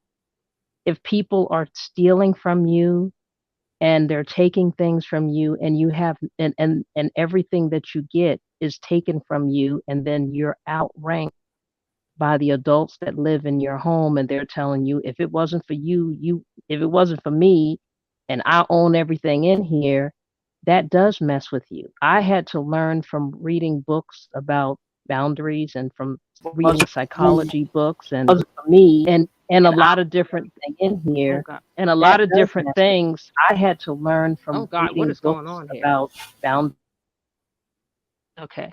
And so All right, that sorry, I helped had to me. mute chaos rain.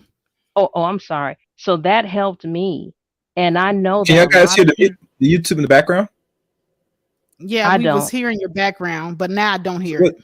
so it was YouTube playing, right?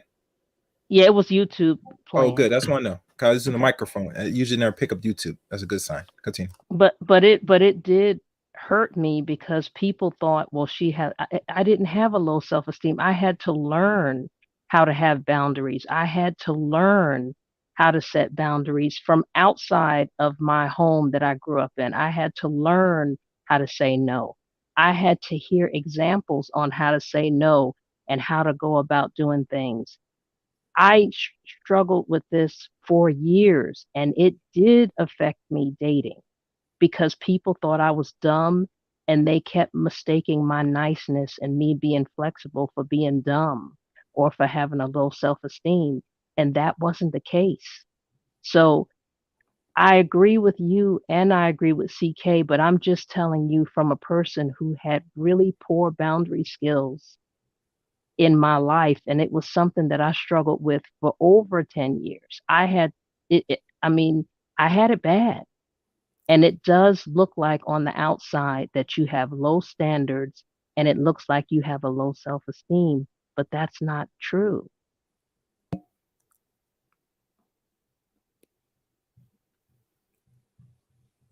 So, I mean, I'm just, giving my 2 cents because that was something that, I had a lot of problems with.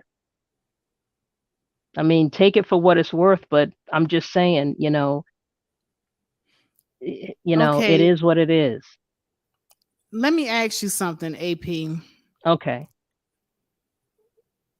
Because you grew up in that setting, if Okay. I were to ask you to let me see some new photos of you because I'm thinking about getting, like, say for instance, you got some surgery.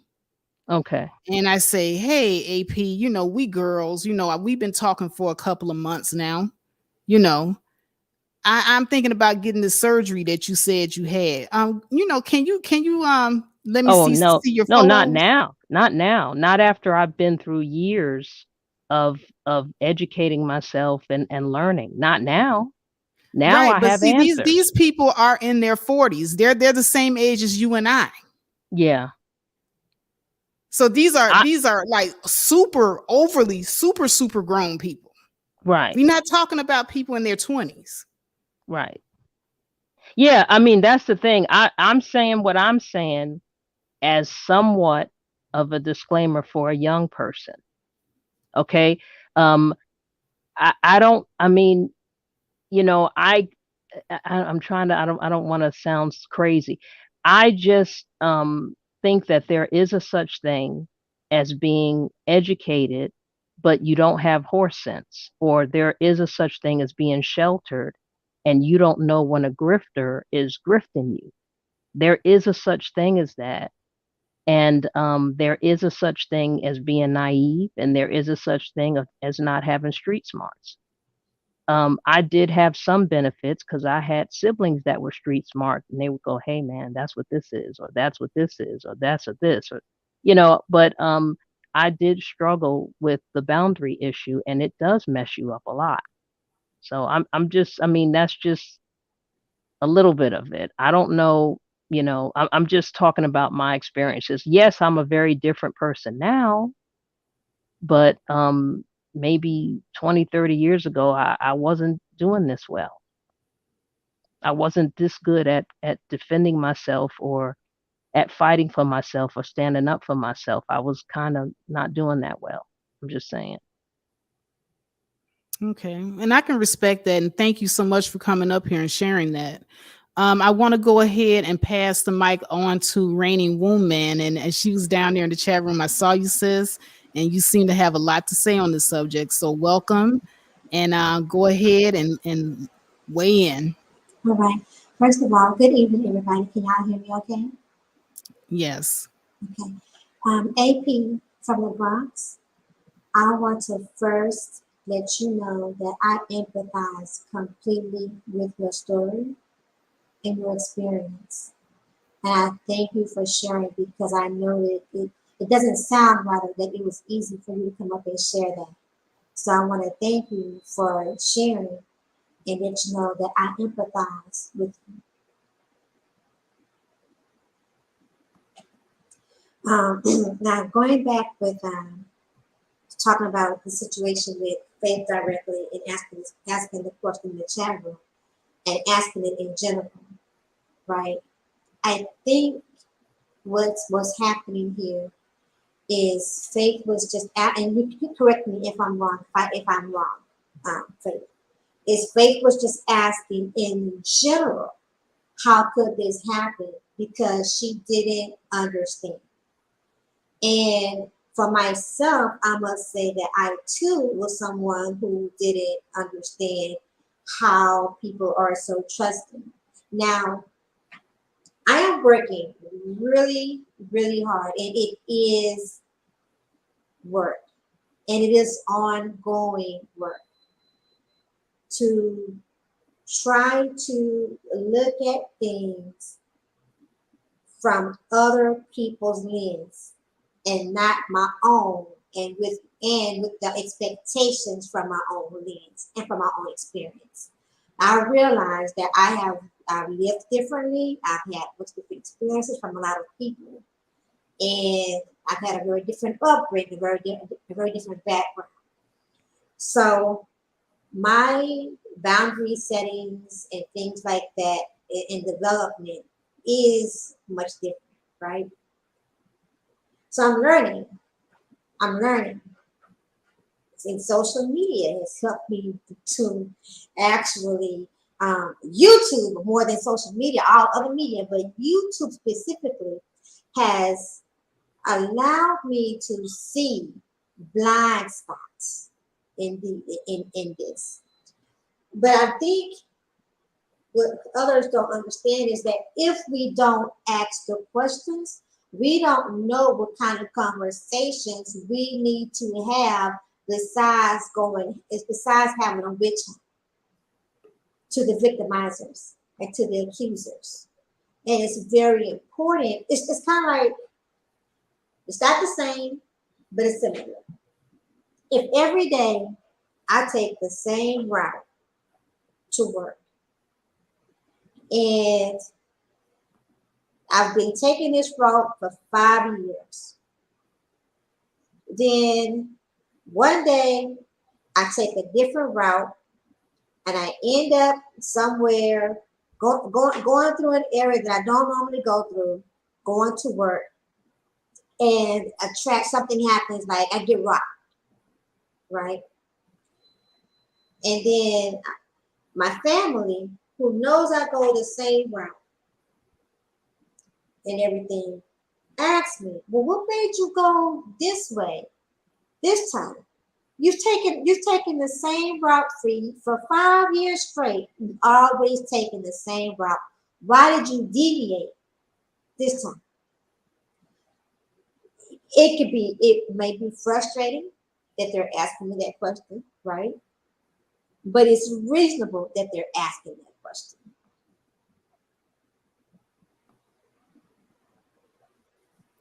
Exactly, Rainy That's a Woman. I good. wasn't. I agree.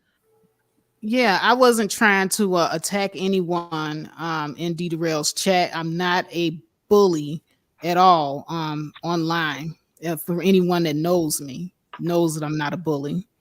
And I don't set people up or try to trap them into anything. That's not my nature. It has never been my nature, and it's not my track record.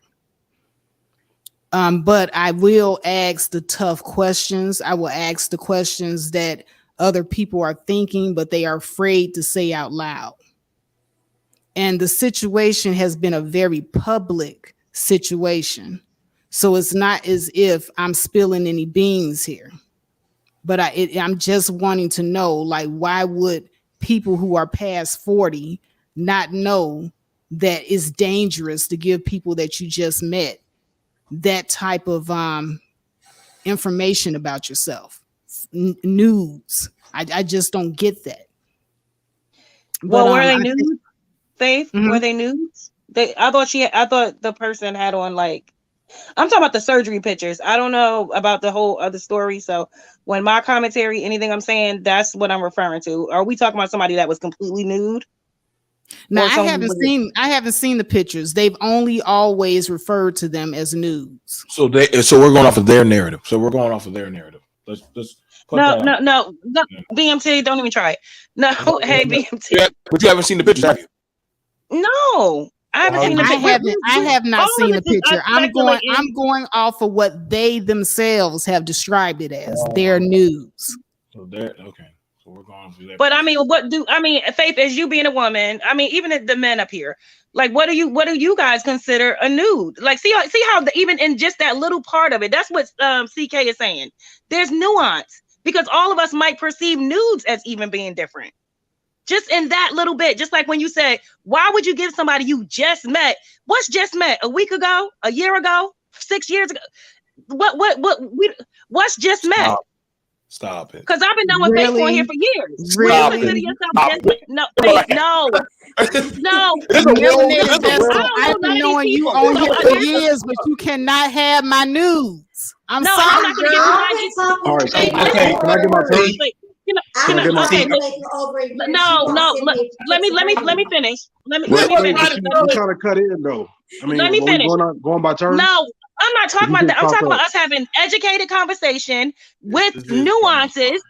Because Right, think but about it. Melanated Hold Vessel. on. Hold on. I'm gonna let Yeah, you but go, we're- but we have to go by Was Raining turns. Woman finished? We have to go by turns. I didn't know she was was talking. I next. didn't hear her talking Yeah, you because just- I never you- got a chance to finish talking. I don't think Right, she You was kind of finished. just cut people. You kind of just cut I am was next, and when I'm gotta be fair and go by turns. Go ahead, I am. Wait, is Raining Woman done?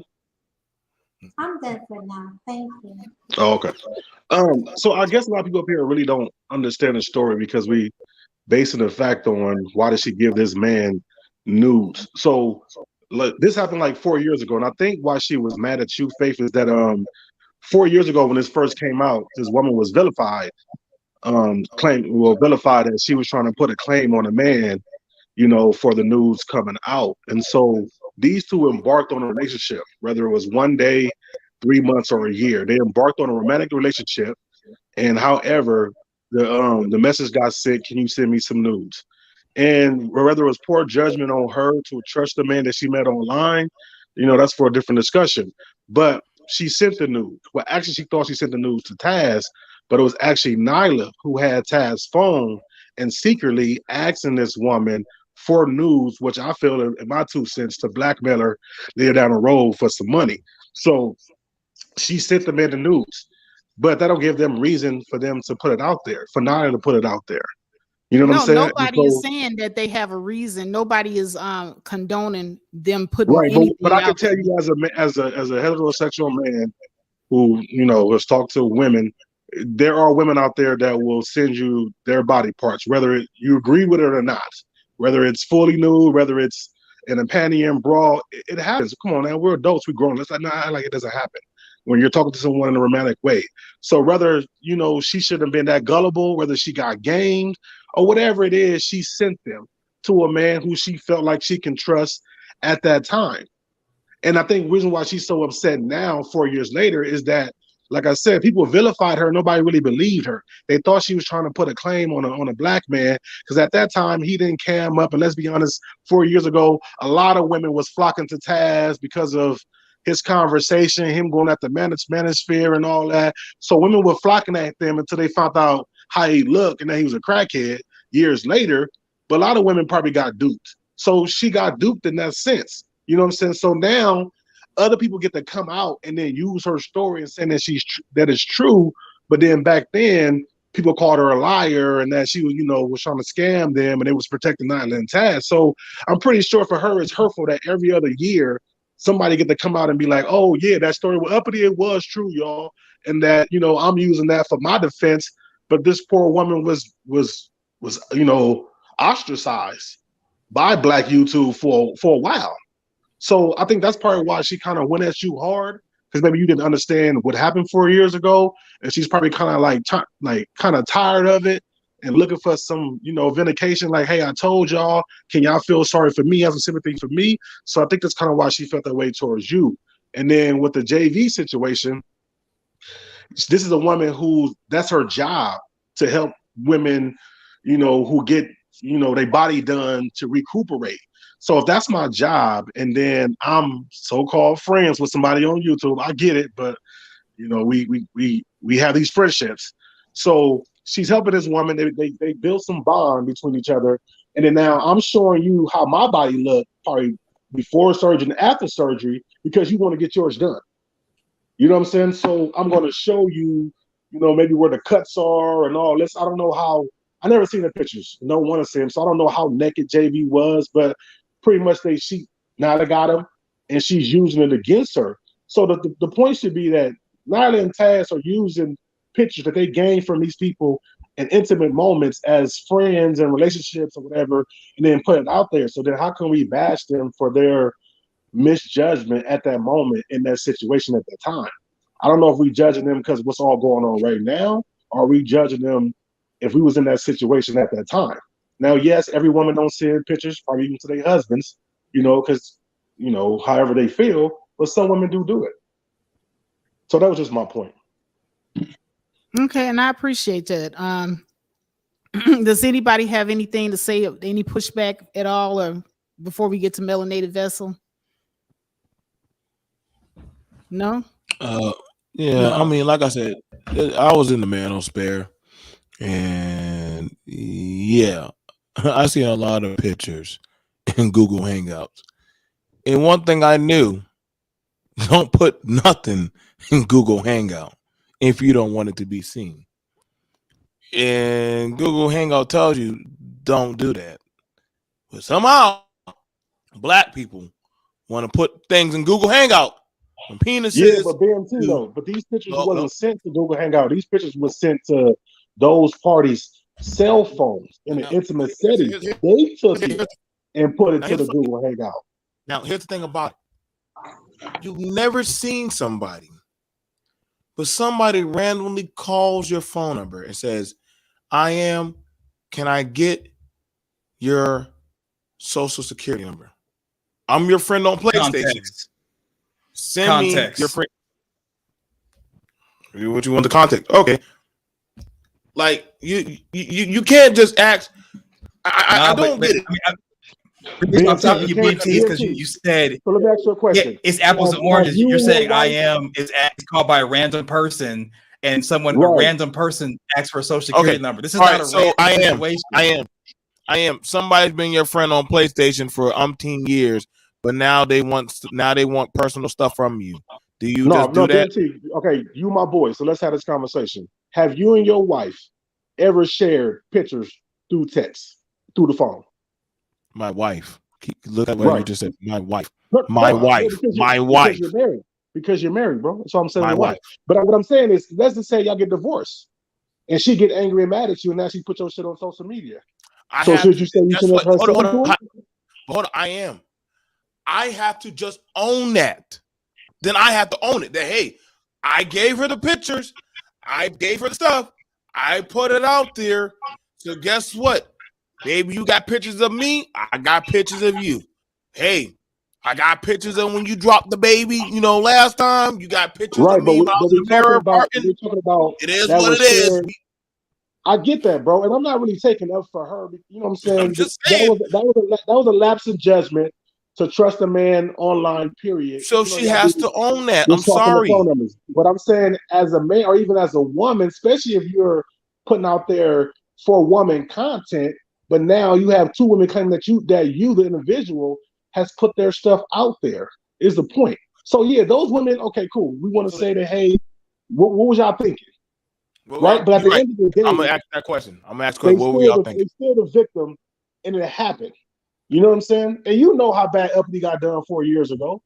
You're pretty much 90% of people on YouTube was blackballing her and saying that she was trying to put a claim on a black man. You know what I'm saying? So I mean, that's just my point of it. Now, No. Faith point about why would you do it? Yeah, those are legitimate questions. But I think Uppity response is But because here's they're the dealing with thing, this because for I think I can tell you why people were giving her such a hard time.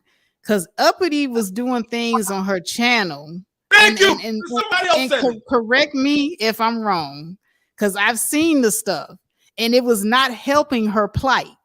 But that was Okay, I'm not after. gonna say Wait, the but stuff that that was she's after, doing on the man. channel. No, that No. was after where she like, fuck it, I owned it, so now I'm gonna be sexy and seductive and all. I think all that stuff happened after No, she she was doing got that beat before. down. She was doing that before. She didn't really have a channel before. Nobody really knew. It becomes Nobody really victim knew. blaming when we do that, yo.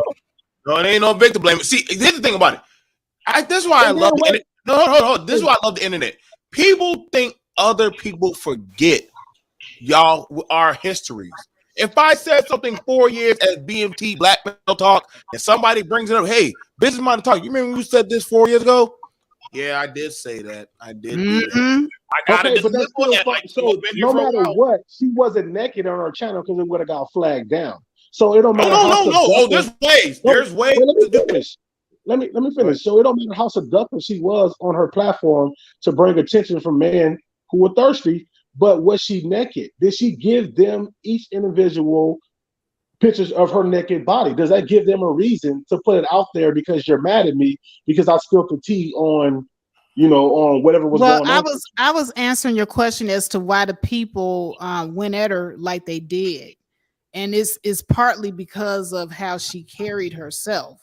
But then that just shows the So it dysfunction in black kind people of then. made it hard. Not saying that made it right, but that was part of it. Okay, so let me ask you a question. So if a stripper or a prostitute got raped, is that forgiven? Do we care? Because they Well, promoting. it's gonna make you ask, okay, were you stripping at the time that this happened? Were you in the middle of a job? And you know what I'm saying? At the time We that all this seen happened, Players Club. We and all those are know. valid Don't go to questions. But does that excuse the rape? It doesn't Or rape? excuse, I'm sorry, rape. but the questions are valid. It doesn't excuse the actual crime. The actual crime should not have taken place, and that person should definitely go to jail.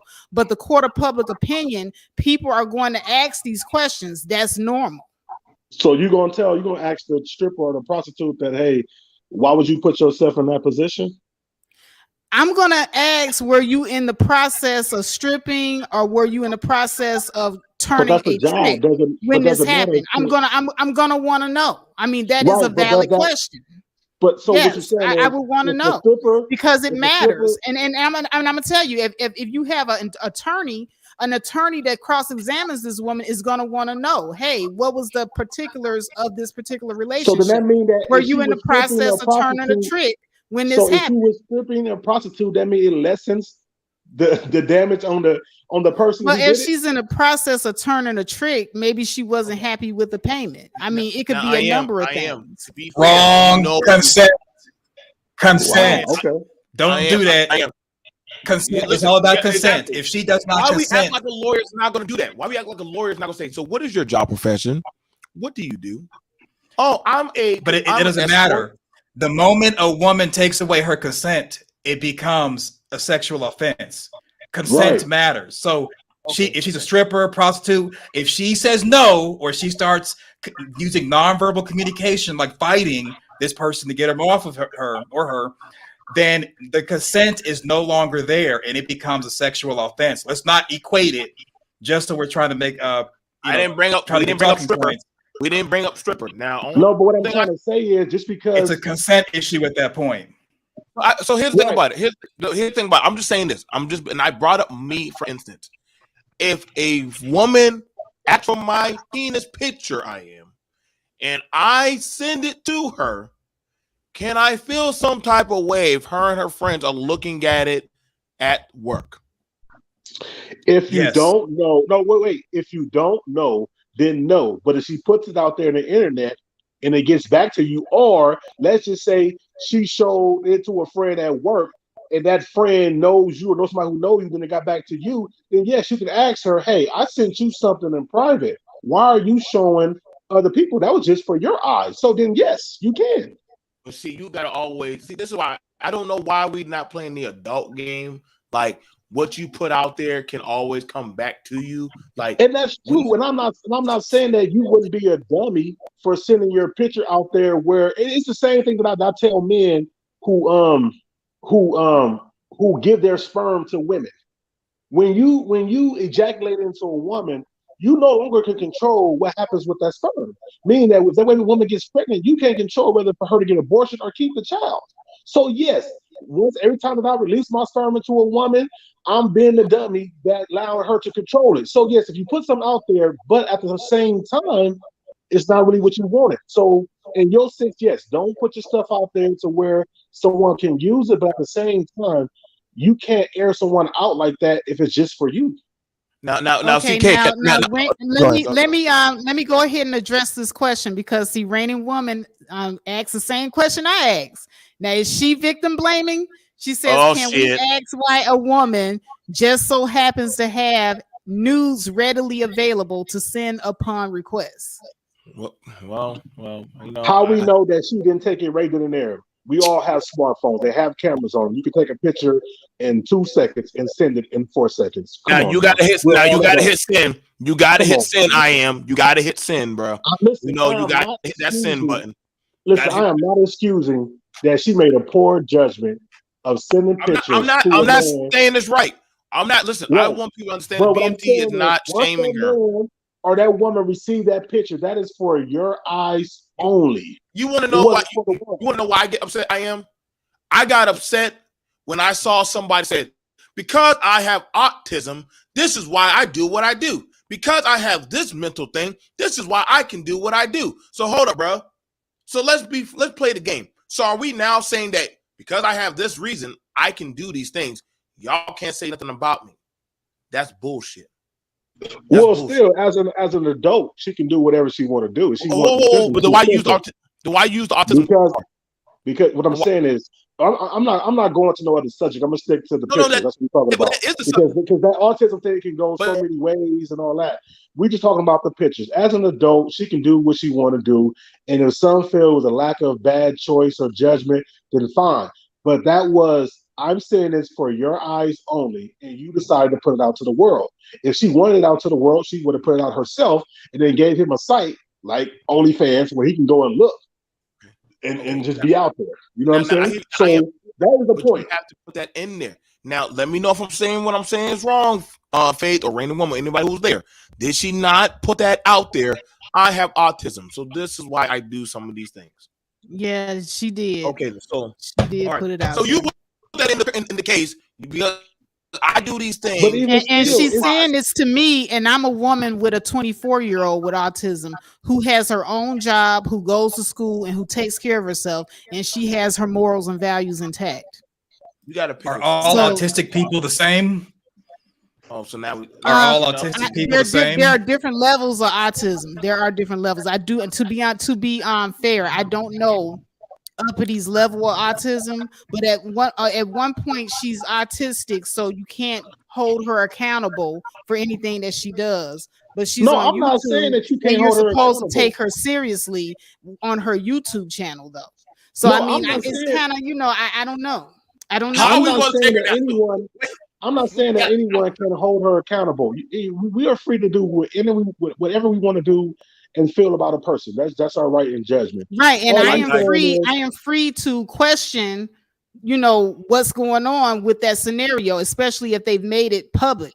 Now, And this you is are, not and me she's putting their free to information feel out how here. she felt They're and her doing response this back to you. themselves. They're talking about this publicly themselves. Everybody's talking about it. So if I'm consuming this and I'm listening to this, I got a right to question some things because you put it out there. And you do, and she has the right to give you back her answer and say what she said to you in the defense of it. Right, Whether and I it was- have a right to give her back my answer too. And You know, I don't I have no find- control over how she feels about it. I find it interesting that whenever the men get into these situations, we don't have this much of a, well, these men should have known better. But now when it's time for the women's side of the field, how dare y'all ask these questions? Like, God damn it, man. Like, Well, I don't want any men running to me and asking me how come women don't hold other women accountable. how many times you been asked that question, Faith? How many times have you heard that? Too many times to count. So now all of a sudden, Too many times to so count. now we can't ask questions now. So let me know what part So of you I can't ask a question. Hey, I can't you all expect can ask grown questions, women in but their once someone late says, 30s "Hey, and you're victim 40s blaming," to have any common sense, can't ask any questions. I mean, we can ask the questions, but when someone says, "Hey, I perceive you're victim blaming," at that point, it's like, are we really being You're not compassionate going to and really trying silence to me ask because questions? you're not going to silence me because you want to pull out the victim blame card, because But if I we can being counter honest, that with if we you being are honest, we can't you hold have the anyone- victim mentality card. I can But if counter we being that with honest, you have the cannot victim hold anyone mentality. accountable if you don't know them or have a personal relationship with them. Because you Wow. can tell me I'm wrong as till you blue in the face, but do I care? No. No, If I I don't can't want to. hold her accountable So- at all, but I so, can yeah, point but- out but some I'm saying things. this I can narrative of point out women things that I holding women see that accountable- don't look right. I Right, can't but hold this you narrative accountable, but I of- can definitely point out some stuff that I don't think looks right.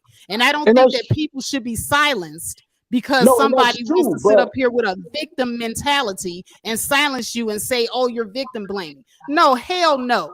You're in your late 30s and you're in your 40s and you're sitting up here trying to get me to believe that you don't know anything about cyberbullying, and they have all this stuff on YouTube and Facebook. They tell you as a disclaimer to protect your privacy, but yet you're telling me as a late 30, 40-year-old person that you don't know better. I don't believe them. I'm sorry, I don't believe that they didn't know better. Well, I was going to say this, Faith. I was going to say you have a right to come to your channel and talk and speak and ask whatever you want to, but that person has a right to say however they felt, and she felt you was And victim I blaming. endorse their right. They can that's that. So say how they feel. Well, me personally, I didn't come up here to push back on how you felt and how you interact with her. I just wanted to give you and your audience the story, so at least you could maybe understand why she clapped back at you, thinking that maybe you knew or you heard. Well, no, I understood exactly why I don't care about the okay. clapback, but I do care about people running around here acting as if there's no accountability for them protecting themselves. Gotcha. You have no Gotcha. accountability to make your life a lot easier and a lot safer. You want me to sit up here and be quiet when you say, "Oh, you're victim shaming me." No, I'm not. I'm asking, why would you, as a 30-something, late 30s and early 40s-year-old women, trust these people like this? I'm sorry.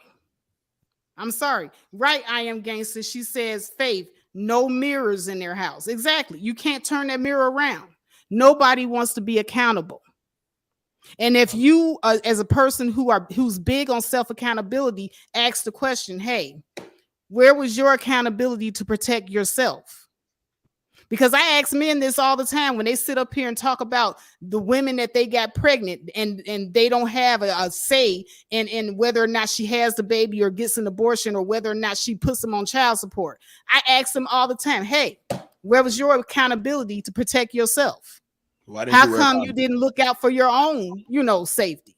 And now, I agree with you on that. Now you want to sit up here and cry victim and tell everybody to be quiet about you using your condom. But hey, you grown. You have to be accountable for your part in this. That's all we saying, Bubble. That's all we saying. Listen, man.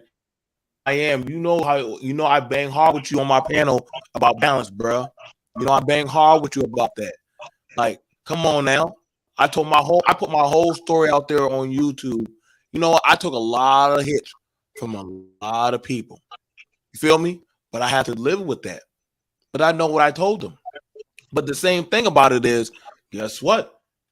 Did I ever shriek up? I said, no, it's all good. It's all good. I told them that since I put it out there on their panel. Now, granted, it is what it is. They would have called me any names or anything like that. That's on them. They got to live with that. I got to live with that. But I understand it is what it is. You feel me? I am. Now, no, I get it. And like I said, I definitely understand Faith, and I understand you on the point of, taking accountability for what she did. I get that. You know what I'm saying? Like I said, I was just, just giving the story because I know you feel with that, Bubba. What was going on, and the fact that it was actually a woman who did that to her. She thought she was talking to a man, but it was a woman. So it just shows the shadiness on here. And yes, like I said, I wouldn't send a picture of somebody I just met on YouTube, talking to on YouTube. Now, here's the thing you know what I'm saying? So I get it. We was on the Nini and we spoke about we don't truly know these people. You know when you truly know if you're a sinner, hit your hand with the hammer, and then you hear what that person say. That will show you their true character. Now we're not. I don't want y'all. Faith is not attacking people. BMT is not attacking people. But the thing about it is this: we got to be able to ask the question. If we had our child and our child did something, what's the first thing we're gonna say as parents? Why'd you do that? Why did you go over there? Why did you leave out the yard? Are we shaming our child? Are we asking why? So why can't we do that with adults? And this is that. As a parent to a child. Well, guess what? I think we're using a false equivalency. No, it's not, because guess what? As a friend, if my friend was messing with a girl and he got to a situation, I'm going to ask him, why'd you mess with that girl? Why'd you do it? You know how surrounding. But are we still a friend if someone says, hey, you're victim blaming? Are we still a friend if we keep pushing forward? Yep. As a friend, I'm going. Well, then I don't want somebody as a friend like that. If I'm like, hey, you're victim blaming at this point, I don't like this conversation, and you're like, you know what, F you, I'm your friend. I'm gonna tell you, you need to have accountability and responsibility. Then at that point, we're not friends. You're browbeating me. Well, we're not friends. I mean, uppity and exactly. You're not. BMT just said the scenario he used was a friendship. He used a friendship scenario. What I'm saying is, it's not a friendship situation at all. Wait, I'm talking about BMT just said. Hold on, what kind of friend can't call out a friend or literally say, hey, bro, I get it. You like getting drunk and you like messing with these girls, but bro, you out of pocket. You out of pocket. That's a friend. But okay, we got to use a scenario that Faith, because Faith's the one that was interacting with Uppity, and Faith just said she's not Uppity friend, so we can't use friend as an example. So if a woman if a woman asks another woman, yo sis, why are you sharing your pictures out like that? You got to do better. And we know we know women that will say that. Come on, am I wrong in saying that, Rain Woman? AP? Will women not ask other women those questions behind closed doors? Hey, sis, why are you talking to that man? Why are you sharing that stuff? Behind closed doors. Behind closed doors. This was public. Behind closed doors. No. What the actual narrative is. She asked her, listen, the narrative is this. She asked her on the panel from a woman who's been hearing this for 4 years. A public chat room. This is my opinion. I think it's just this amount of frustration. It probably wasn't even at Faith. It was probably just a 4 years of this question being asked. And all she's saying is, yes, I shouldn't have did it. But the fact is, this man or this woman put it out there. Okay? Y'all already beat me down about why I did it. I shouldn't have did it. I'm dumb for doing it. She got beat down. So now it's like, okay, but now that I'm vindicated that I was telling the truth, let's speak on this and not continue to speak on why I did it. I got that. I've been living it for 4 years because it's been out there. I'm pretty sure she has. So let's not change the direction of the narrative and make different scenarios that doesn't fit. The whole point is Faith would just ask the question probably at the wrong time, at the wrong place for Uppity Unicorn, and that's why they had that spat between each other. Was Faith wrong for asking? No, because she probably knew she probably wasn't around 4 years ago. And so she's trying to find out. I've been online for years. She's been on. Right. She's been on So our I'm saying, feed. Faith acting from her moral complex, but damn, whoa, why would a woman send a picture to somebody on YouTube? I wouldn't do that. Yeah, but Faith Like, asked the question as a rhetorical question. She didn't ask the question. She didn't even directed her, bro. say a word. She didn't say a come on, word or a let's be person's honest. name and say, "Hey, you, why did Right. you do That- this?" Faith said it as No, a these statement. women, it was implied because Taz and Nyla's name was dropped in the comments, so it's implied. You know, Uppity Unicorn and JV. Well, hit dogs holler. See, I don't That's know. what I The always only thing is I'm coming in at the tail end because I don't know about the 4 year ago thing. So sorry for my ignorance when it comes to that thing. No, that part. it's okay. It's okay. But guess what? If I don't like certain things being said in the chat and it's too hot for me, guess what? I won't say anything. Shit, I wouldn't even go to the chat. And believe me, you just don't say shit. If it's that bad, then get your ass out the chat. But if you want to say, hey, well, I'm about to go do my goddamn tell-all story of Gayle King and why. Hey, guess what? Okay, so you that hurt. Now you talking about autism. Now you talking about suicide. Now you talking about all these facts and information. Oh, okay. Now we definitely going to start digging in because now you're taking your stance. Now we get to start. I'll say this. I haven't If Faith dealt wants with to a dive daughter deeper, that has a I mental would disability. ask Uppity Unicorn to come on her panel and they can discuss and talk about it. And then those questions can be asked with her one-on-one. But I'm open to that. If Uppity wants to come over here and talk about it, we can talk about it. Now hold on. I am. If she does that, now let's just put this out there. If she does do that, I hear nothing about it. She asks her certain questions, and all of a sudden she starts disclosing certain stuff. I don't want to hear nothing about, well, I heard this. I don't know. If she only comes up here, she opened right. her because now it's open for me to ask whatever questions, and right. I don't want to hear nobody saying I'm being I'm not being sensitive and all this other stuff. Well, correct. Well, hopefully she wouldn't do that because hopefully it'd just be you guys on the panel. If she come on the panel, then she's agreeing to be questioned on why and what was her mindset, what was she thinking. That's what I was saying.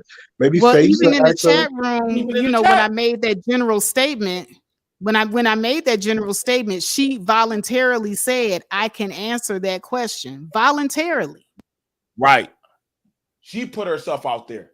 Faith didn't say at Uppity. She put herself out there. She said she had autism. She said once Uppity said you're victim blaming, at that point it's like, what are we doing?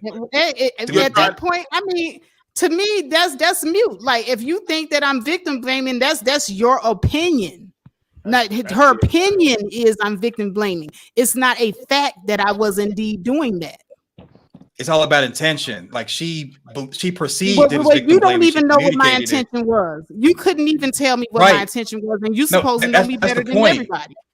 Well, that's the point. Like, you knew what your intention was. I looked at it and was like, "Oh, this is no big deal." But her perception was, and your conversation with me over the phone is very different than what you're saying right now. Well, no, I mean, because right now this is a full conversation. We're including a lot of nuances. No. See, over the phone, you were sitting up here talking. You were saying what I'm saying is totally over the phone. Over the phone, I did agree. It didn't seem like it was anything to me. What I'm saying is, we don't know what she perceived. We're going off of what she said, and all I'm saying is, in my opinion, backpedaling like a motherfucker now.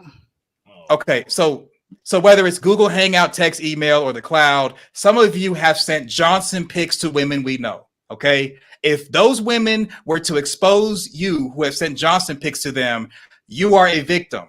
I personally exchanged body pics with Faith before we met in person because she asked me to and I trusted her. If she were to take those pictures or that pic to put it out there, then I'm a victim. What I'm saying is, yes, over the phone, I did say, from what I read while I was driving, it seemed like it was no big deal. Y'all were having it back and forth.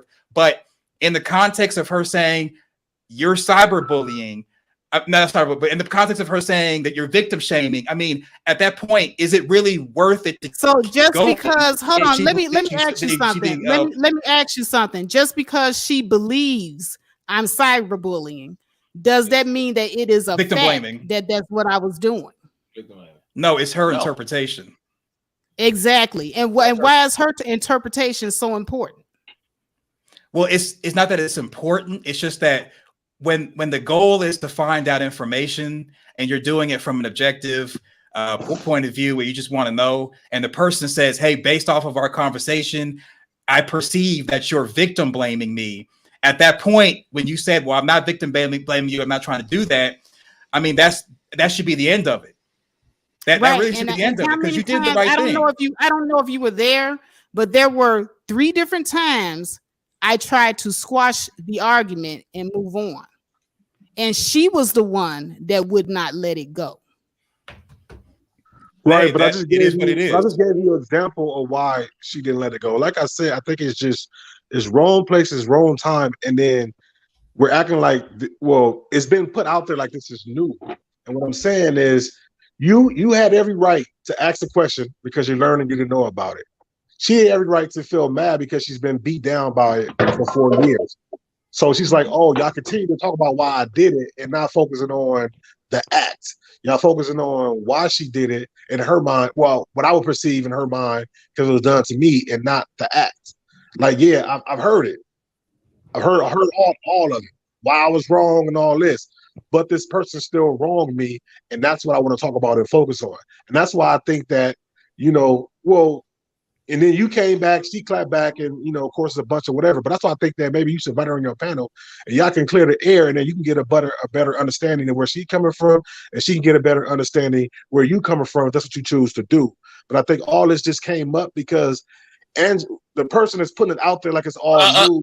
Add on other names now. Y'all know what's gonna happen. Well, that's why. That's why I didn't say it. That's why I didn't say it. So Yeah, the person put it out there.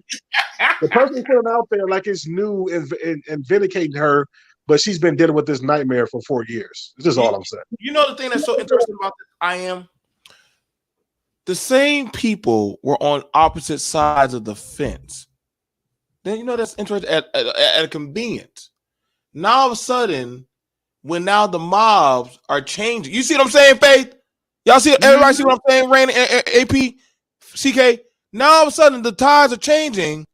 New alliances are being formed, and I'm like, hold up, weren't they throwing rocks and bubble gum at you? Now y'all unified together, and we had to take down Sauron together. Hold up, these same people were clowning on you, calling you. Well, names, the crazy part about it is the person that's vindicating her is the person who was helped bashing her back then. You know what I'm saying? Yes. So, thank you. I am. Thank you.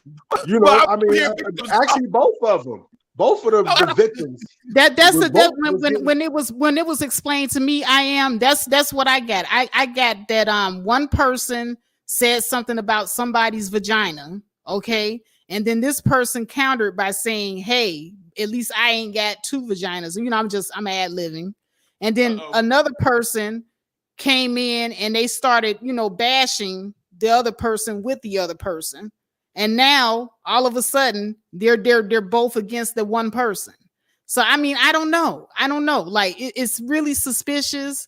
This is why, I've decided, to not even really get involved. Initially I took a side, but now that I look at it from the full perspective, I'm like, nah, no, hell no. Hell no. Yeah, you got to drop back. It's a shit show. Yes, I am pretty damn against it. It's a real shit show. And I don't want to have shit to do with it. Yeah, and it's just crazy that the person that's coming out and doing all this about those 2, Taz and Nyla was right there in the back seat with them, helping them and doing all this shit to the people or co-signing it. And now she's so-called vindicating everybody and need help and all that. But I just think personally, if you want to, this is just my opinion, invite the woman on her show. You two women, talk about it, discuss it, and you get a better understanding, and she'll get a better understanding. And that's if you choose to. But I mean, it is a good topic. But I just wanted to come up and give you the backstory to probably why she felt that way as a woman, because she's been hurt and beat down for so long. That's kind of it. But you wasn't wrong. But you know what I am, and I'm glad that you came up here and said that, because I don't have anything to do with her, not anything, but I don't have anything against her having her feelings, because her feelings are valid. God forbid if I ever found myself in that situation, I would be angry too. So, her feelings are valid. But at the same time, she also has to understand that people are going to have those types of questions. That's just normal.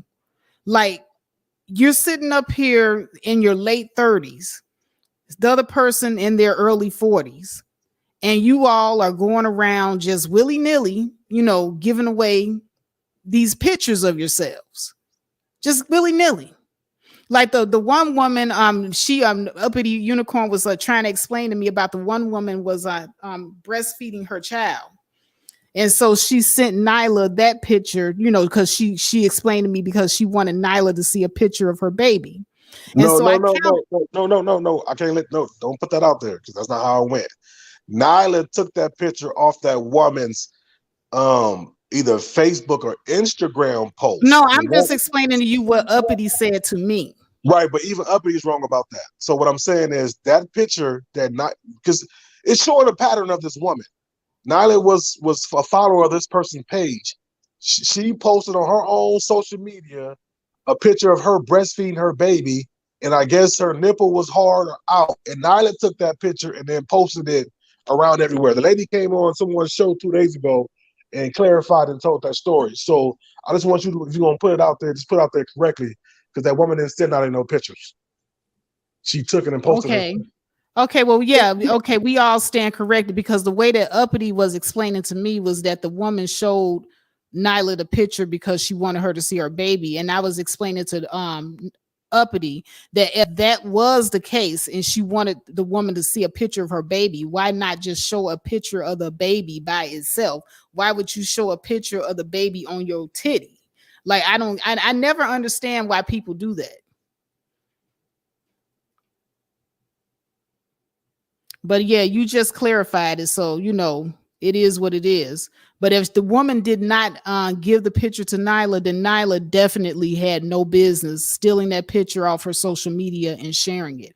However, as CK stated earlier, if it is on a public domain and someone takes it and shares it, and it's in the public, well, then there's not much you can do about it, because you put it out there in the public domain. So that's something else that people need to be mindful of.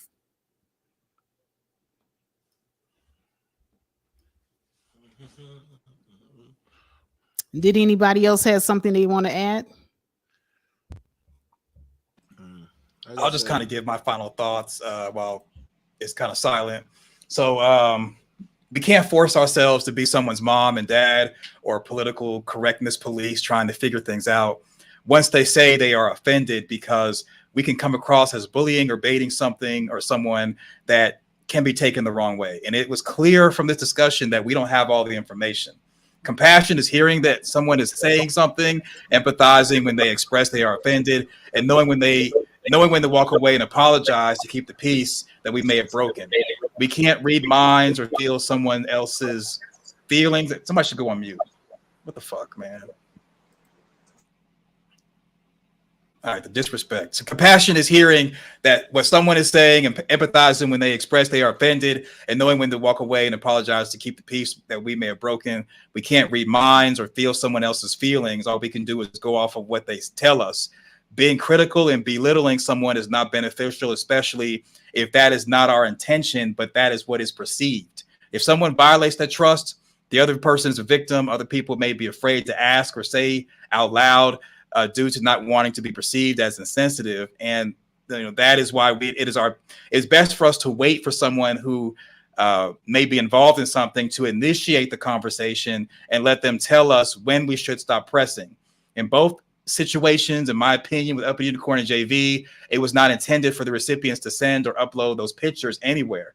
When you trust someone, you trust them. And if you get burned, you learn from it.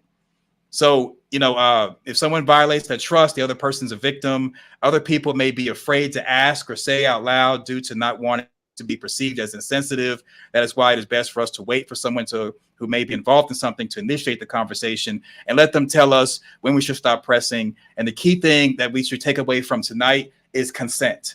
Does someone have consent to do something? If the answer is no, then they're wrong. And yeah, we can ask questions. We can do whatever we want to do. But is it really in good faith that we're doing something at a certain point, especially when the other person is like, you know what? I don't like where this is going. So that's my final thoughts. I'm going to let you all have it. It's a really great discussion. Thank you, Faith, for having me. I'm going to go to the chat room.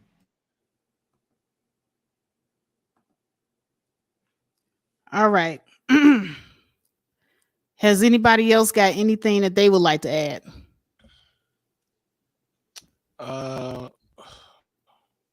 Listen, I'm gonna say this. But I've been here. I've been on YouTube for a while. I think I'm saying between me and Faith, we've been here the longest, and so we've seen our fair share of stuff, from Google Hangouts to back then when these spaces were building up. So we truly don't know. We truly don't know what happened behind closed doors. We're going off of the emphasis of what other people are saying. Okay. And things were put out there. Things put out here on the panels. And I'm like, what? And whenever you say things, it always stays out there in the universe. Is that fair to say? You say things, it's always going to be out there in the universe for everybody to make their perception of the situation. And so, I understand that there is a level of compassion, and there is a level of compassion. And some people, guess what? They have to understand they have to live with that. They have to live with that situation. They have to own it. Whether y'all like it or not, say, hey, we can't no. You do something, you got to own that. The lady that hollers at the pastor's man at the church, guess what? You find out he was married, she's going to get called a name or two. So, what I'm saying? She got, hey, does anybody want to hear my story? And see, that's the thing about it, it's going to be your story, your history of a kind of what happened. And, and I get a lot of people going to say, well, you probably should have vetted better. We hear that all the time. Now, that's not attacking. That's literally putting out an emphasis that, hey, maybe you got to question more. I can't get mad if somebody say that, because guess what? It's already out there. If I am saying, and you dumped on panels and got at me, haven't you? And can I say anything? I'm like, hey, I did put it out there. Reigning woman, me and you butted heads, have we not? And until the truth came out, guess what? And guess what? We had there was one side and there was another side. And at the end of the day, guess what? We still have to deal with whatever ramifications and move on. Because I've done been there. I done been there with the raw bees. You know who asked the hard questions? That woman right there, y'all.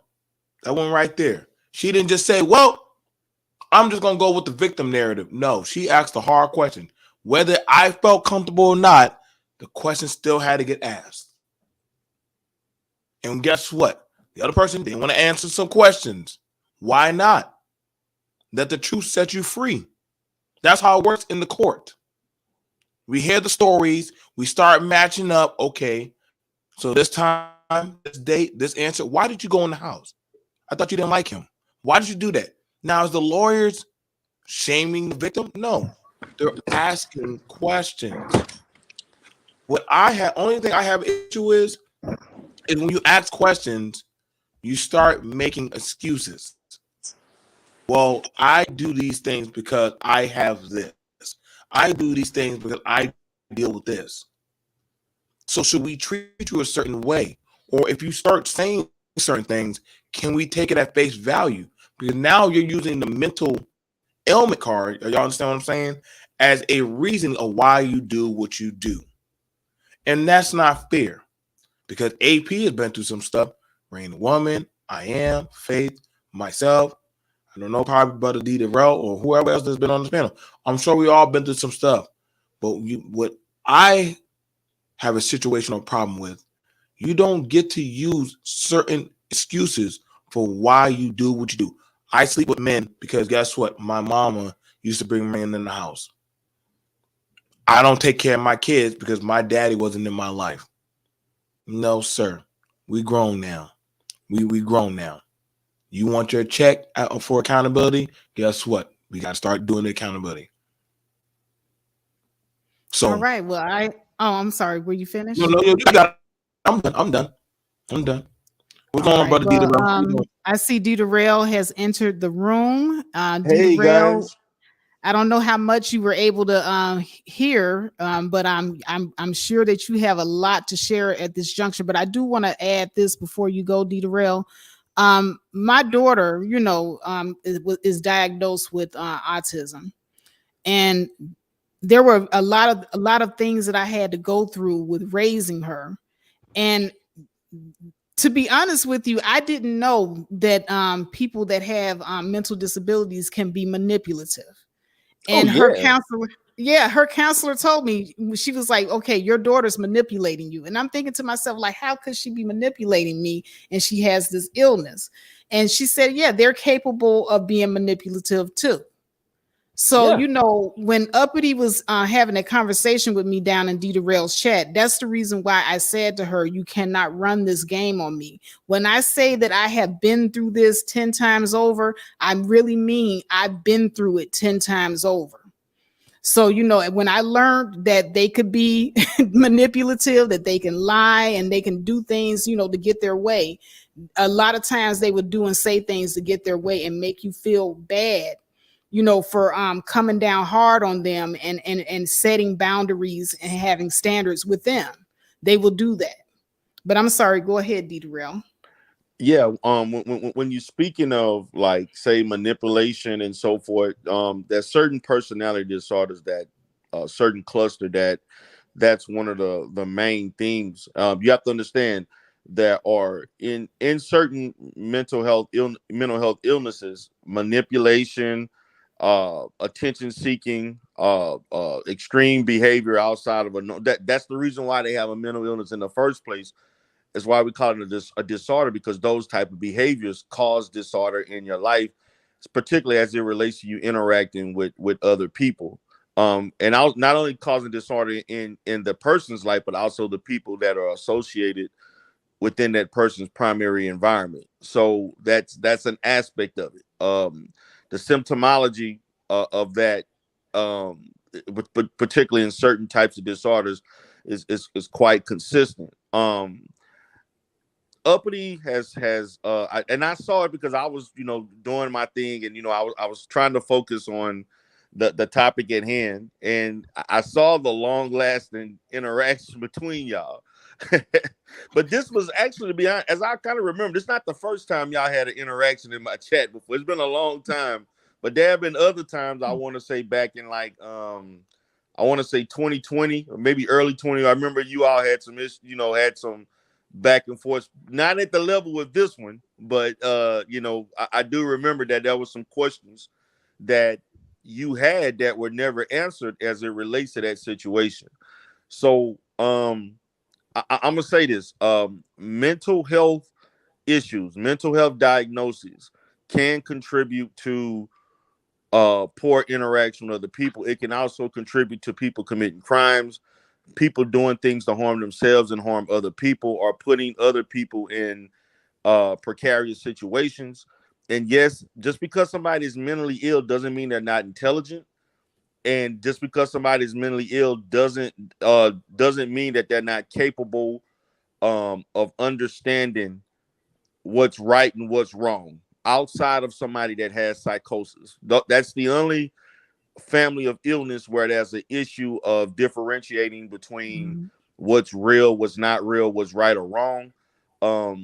Particularly with issues that you have discussed in regards to your daughter, and also that Uppity discussed. I'm not going to go, because just of my ethics, I'm not going to go into as far as the primary diagnosis, but it does contribute to people having a atypical way of perceiving reality and perceiving certain situations. And yes, people with mental illness manipulate. I've been manipulated by clients, and I'm a professional. I have been manipulated by people who would come into therapy and lie. There are people that tried to manipulate me to get government benefits. There are people that have manipulated me in lawsuits that they use mental health as a means. There are people that have tried to manipulate me and doing things for their probation, their parole. There have been attempts for people to try to encourage me to give them a certain diagnosis or lack thereof so that they can get certain medical procedures. So so if I'm a professional, and it has happened, and there's some that were successful. And so it's an imperfect thing, and the thing about it is that um I didn't catch everything that you were saying, but I do get the gist of what it was regards. Mental health, mental illness is not an excuse to not be honest. Is not an excuse, not, as far as you committing a crime or doing something. You still have to be held accountable. Now, what I will challenge those, and particularly for yourself and others, that the lack of education of mental illness is one of the reasons why people have to understand how to interact, or how to vet those that have this issue. So how to deal with them, how to not engage, or not, or hold them accountable, or communicate to them in a certain way without just going back and forth and to no end, per se. So my thing is that, particularly those that have admitted and stated that they have a mental illness, I don't engage with them when they start saying different things, and that it's not true, or it's not consistent. I stop engaging. I will encourage those that when you start seeing people acting certain way that's outside of a normal range, and no matter what you say, even if you're talking in reason, the back and forth actually intensify the symptoms. If they're not willing to listen initially, and they're just constantly, saying things or doing things that is not right, or they're saying things that don't make sense, you're probably better off not communicating with them, because they can either trigger you to get angry, or they're going to get angry and get triggered. And so and one of the ways in which a lot of them have difficulties is communication with other human beings. That's one of the biggest things. People that have these illnesses, when they're in therapy, they have to learn how to communicate effectively with human beings. And many of them don't. They can't. They have difficulty. It's not impossible for them to improve, but even in that improvement, depending on that functionality, it's still not at a level that it probably could. So it's a long-term go. It's a long-term situation. So I'm gonna say this, just like, say for instance, the guy Nature Boy, the stuff that he's done. This guy is mentally ill, but even though he's mentally ill, it doesn't excuse the stuff that he's done. That it doesn't excuse anything. Just you can have, it can account the fact that you need mental health services, but that's not going to allow you to be immune to whatever laws that you've broken. You still have to be held accountable. I know, particularly with certain situations, with the issues with Uppity and others, particularly those that have, I'm not going to say the act, but they displayed or gave people access to certain things that I felt that, for people having that really caused a lot of this stuff. I'm gonna say this, and this is just my opinion. Everybody has a right. You have a right to do whatever you want to, because you've grown, like we've said. But in my opinion, nobody should be giving that type of access of themselves to somebody you ain't never met and don't know. I'm sorry. Thank you. And I know that particularly for JV, there is a situation in which that was medical stuff going on, and let's be honest, I don't know all of the, particularly I guess what they call them when you're helping someone through that, like a sister, something, whatever. Surgery sister. Yeah, a surgery. I don't even know if that's like if that's just kind of a pseudo position that someone does just to assist people, or is there any type of medical standard to that? I'm not privy on that. I mean, if anyone women do. I don't mean to interrupt you, Mr. Darrell. I love what you're saying, but women do have situations where they don't go to the hospital by themselves. They have a companion. I don't know the name of it, but they never go by themselves because they're stressed out and they need a person to help them make decisions. So I just wanted to interject that. Hello. Yeah, but I'm looking at, is there a medical standard? No, it doesn't seem to be. I'm looking it up online now. I'm a veteran.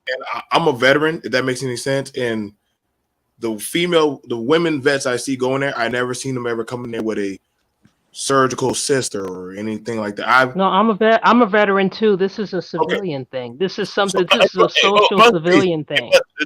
Okay, so AP, we're on the same page with that. Like, but in the military, we did have the buddy system. I don't know if they did it for the men, but I know they did it for the women. They didn't want us to go anywhere by ourselves. That's a buddy system for like competent, if anything, what he said. But when it comes to medical, my buddy's not going with me. Oh no. But I'm saying that concept. I have heard of it for civilian women, saying that if you're going through certain things, if you feel overwhelmed and you feel like you can't answer questions or something like that, that you bring someone with you as a support system. But that can be consistent for men or women. Exactly. Men get that all. But I never heard of it. I never heard of it for men. But I was just saying that I have heard about it for women.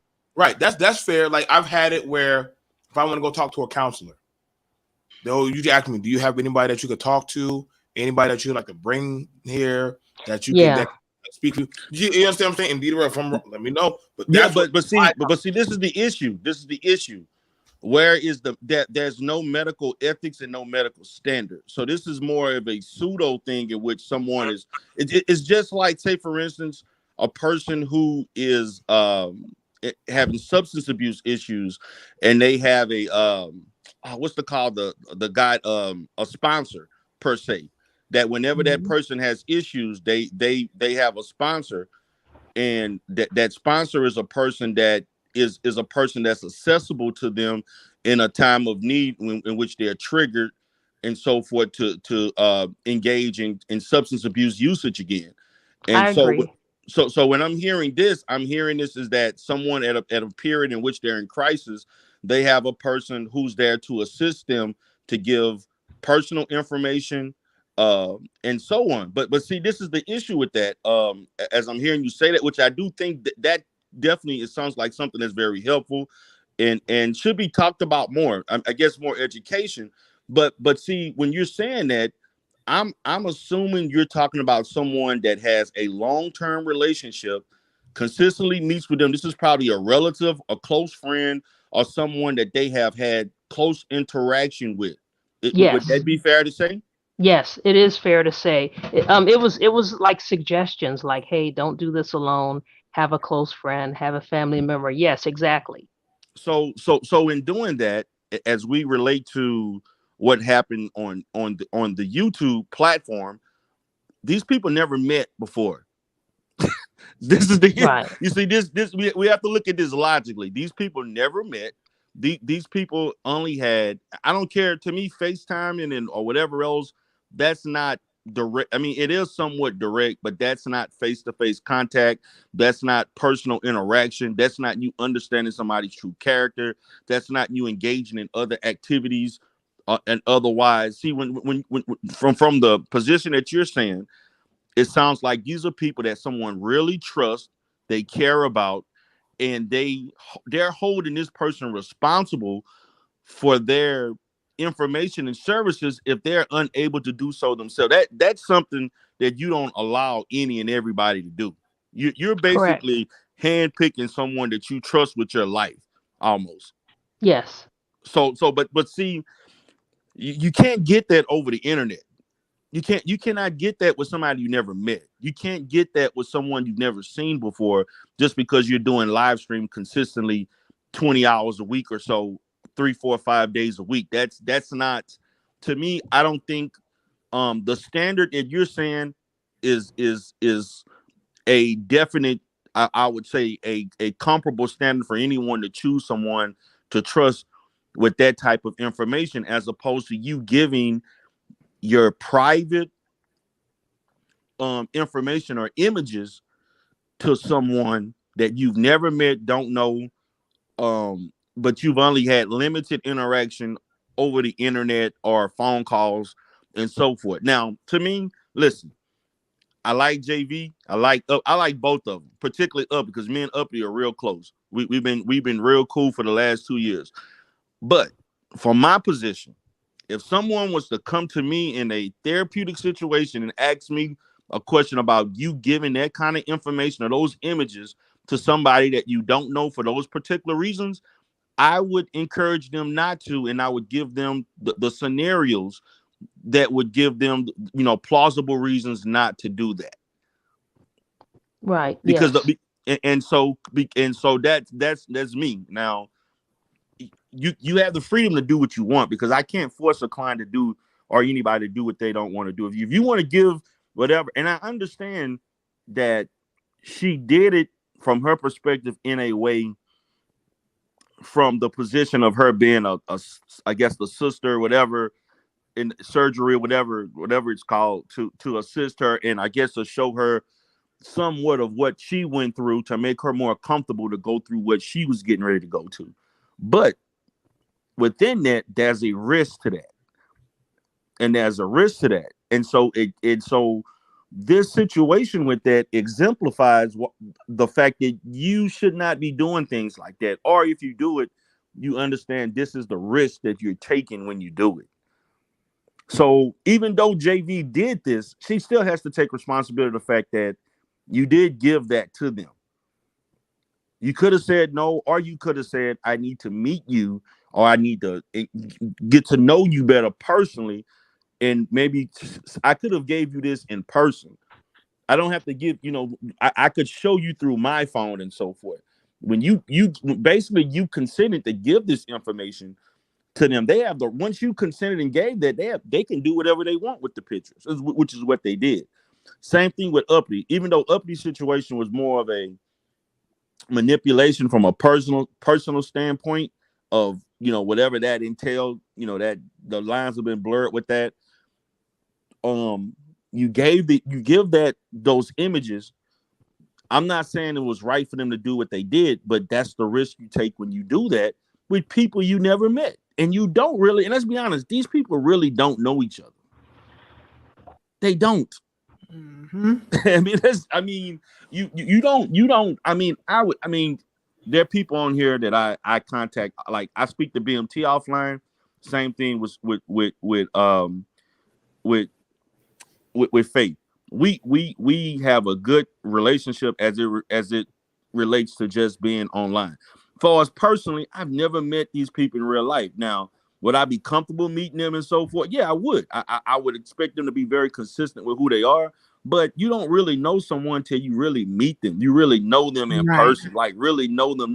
Am I comfortable talking to them about certain things? Yes, I am. Both of them. Do I trust them to talk to? Yes, I do, to a certain extent. And I think the same thing likewise in return for me. Until we actually would meet personally, face to face, and be consistent and really get a feel, then okay. So we're treating online relationships as if they are real life relationships, as opposed to someone that you hang out with, or you've known for years. And there's a difference. And so that's and I'm sorry, Dita, can I interject real oh yeah, quick? go ahead, baby. Now, is it safe to say that even though we get along with each other and we talk to each other about certain things, it's safe to say that we still have a certain set of boundaries there, though? Yes, we do. We have definitely have boundaries. We don't for and to me, to be honest with you, we as responsible adults, and we understand those boundaries. We don't have to explain those things because we kind of understand each other, know where each other come from as far as our interaction, and we don't go there. I've never had a situation of which I went out of my boundaries with you or you did the same with me. That never has happened. Same thing with BMT. We've never done anything outside of respectable boundaries. But in these situations, I mean, again, you're taking the risk when you do stuff like that. And let's be honest, the history of YouTube, how many examples do we have of people overstepping those boundaries or doing stuff like this and it backfired on them? A lot. I mean, come on, let's lot. just be honest with it. We can lot. go on and on about situations like this, not just in this sector, but other sectors where this stuff has happened and it backfired on people. You know, and so I mean, I don't think, you know, like I said, I still in a way, the thing that happened, I do blame them because they didn't have to do what they did. But when you give people that those images or you give people that content, they, you know, you don't know what they're going to do with it. You just don't. You don't know what somebody's going to do. When you do that, that's the risk you take. I mean, there are people who have dated people for years, broke up and had a bad breakup, and then next thing you know, you find your nudes all over Facebook. That happens. Happens all the time. So and these are people that were with each other for years, and so what would you think for somebody you never met? And like I said, this is not me saying anything in regards to like, but then again, we got to look at it like this. Particularly with Uppity and her situation, that's been what, 3 years now, over 3-4 years, and like you said, and I know Faith because I saw your sentiments in the chat. You like, you know, you go with it, you gonna take responsibility because like, how long are you gonna say this or how long are you gonna do this? When are you gonna? And I know you use the term, I think, victim shaming or something of that respect. I get it. At some point, like, how long are we gonna have to talk about this, and how long are we gonna keep with this the rhetoric on that? Like, we have to move forward, or you have to say, admit, yes, I was tricked, but I should have used better judgment and not give my news to somebody that I don't know. Exactly. And that's not victim shaming at all. You know, that's basically saying to your you know, your compadre, or, you know, someone that, you know, you see out there doing things that are not quite right. You would tell them, you know, hey, that was not the right way to go with that. You know, that's all I'm saying. Like BMT said earlier, I don't know how many times Black men have come to me and said, hey, when are women going to call other women out and hold them accountable for the messed up stuff that they do? And whenever I try to do it, it always ends up, oh man, Faith, you're a mammy and you're just over here muling and all this other stuff. You know, I get tired of that, you know, and I wasn't saying that in your chat room for that purpose. It was a legit question. Yeah, and I it think was. it was a question that everybody was thinking. A lot of people was thinking it, but hardly nobody was saying it. I'm gonna say in regards to that, like, me and Uppity had this conversation multiple times. Probably about a year and a half ago, I had maybe 2 or 3 discussions. I'm not gonna go into detail with what she was processing at the time, but what I will say is that in her defense, she was in a vulnerable moment, a situation at the time in regards to that. I understand. Just looking at everything that from what she told me, I get what she was doing. I understand, but also in what you were doing, you got to understand there's risk. I cannot excuse the risk. You know what I'm saying? Regardless of how you felt about him and whether or not he manipulated you into doing it, or Nyla manipulated her into doing it, whatever that is, I get that. But even if that was the case, you still have to take responsibility for the fact that you gave that to a person you never met, you don't know, you never touched, you never went to dinner together, you never hung out just to have an evening with one. I mean, I mean, maybe do I sound traditional, old school or something? Because I'm like, no. is No, this you're dating making in sense. No, 2026? You're making a yeah, lot of sounds sense. logical. And that's the thing about it. Like, y'all gotta Yeah, understand, man. D. As many times as you and I have been beat up on black men's panels, right. asking the accountable questions of men, what got me vexed is that black women are not allowed to ask black women the accountable question of women. If a man came on the panel, and I remember it was a brother, I think he did comedy, and he talked to brother Didi Rano about how a woman got an abortion. Granted, he said she should have talked to me about it. Now, y'all can say we were being sensitive, and I quote, I said, well, brother, did you not ejaculate in her? And he said, yeah, but Diderot said, brother, let me stop right now. You lost all rights of telling her what to do with her body. Now, people said at the time, Diderot was being sensitive. Remember that Diderot? It was a comedian. Yeah, I dude. remember. But Diderot was not being insensitive. He gave him a perspective as a man to man that, hey, bro, once you leave from point A and that train travels into the tunnel into point B, you got no say anymore. He gave him a straightforward, no chaser, logical answer. So when y'all want the men to go at the brothers about pump and dump and ask the questions, ladies, it's gotta go same energy of when y'all as women, y'all gotta be able to have the conversation with the women. So listen, sis, you never met this man, you never sat down with this man, you don't know this man. Why are you giving him sensitive items? You are a smart, educated woman. You're not dumbing her, you're not playing her, you're not talking down on her. You're trying to get her to think as a woman to woman. Now, I believe we're all cognitive minded people. But if y'all talking about we want more black accountability of family, community, we got to have the conversations. Darrell has done it for me when there were situations on me. Guess what? He's asked the hard questions on my panel and other people's panel. So that's faith. I've seen Rainer Woman do it on panels. AP had did it. When we just did a show, AP, weren't you asking hard questions of me as a man? Did I think you was victim shaming me? No. But I had to be willing to say, hey, I'm counting on you to give me the honor. Don't, not the excuse. We got to answer the question. I understand. Yeah, things happen. You have people that they do stuff. I made a baby. She put me on child support. These women are evil as fuck. Why won't anybody be sympathetic with me? Hold up, bro. You laid down with that woman. Now all of a sudden she's evil because you on child support. See, now I'm a victim. Y'all gonna say that's not the same. You don't know this man. Anybody, any lawyer, any practitioner, any counselor is going to ask that same question Faith just asked.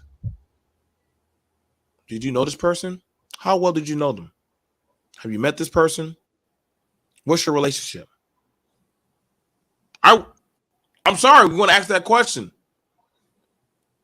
And mind you, I went back to go look at that chat. There was no uppity in that discussion. Was there, Raining? There was no at. No, there was no. It wasn't directed at anyone in particular. It was just so that something of what was said triggered for that person to feel, well, I got to clap. So now you answered. I'm going to now ask you the question because you voluntarily said I can answer the question. Oh, okay. Well, if you will answer my questions, I'm going to ask them. But when you start saying, "Well, I'm autistic," wait, I know people who are autistic. They don't do this. So stop saying people autistic do this. Well, I have a mental health disorder. Wait, hold up. Let me go look at your channel. If I look at your channel and I see certain videos, now you're telling me videos of you in the shower naked. That's art. That's artistic. But Who see, stated that they were this is a autistic? pattern. This is a pattern because Uppity has done this to me before.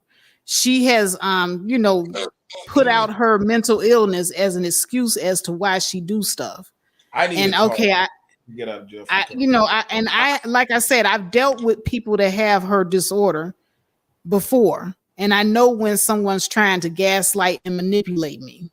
That's the reason why I told her you're not going to be able to do that with me, of all people, because I've dealt with this and numerous times. You're not going to be able to do it. You're not going to be able to pull it. But that's Yeah, where your mental illness may contribute to you doing something, but you still got to take responsibility. It's not an excuse, bro. It's not an excuse for doing wrong. You can't use mental health as an excuse. You can't. But see, that right there, bro.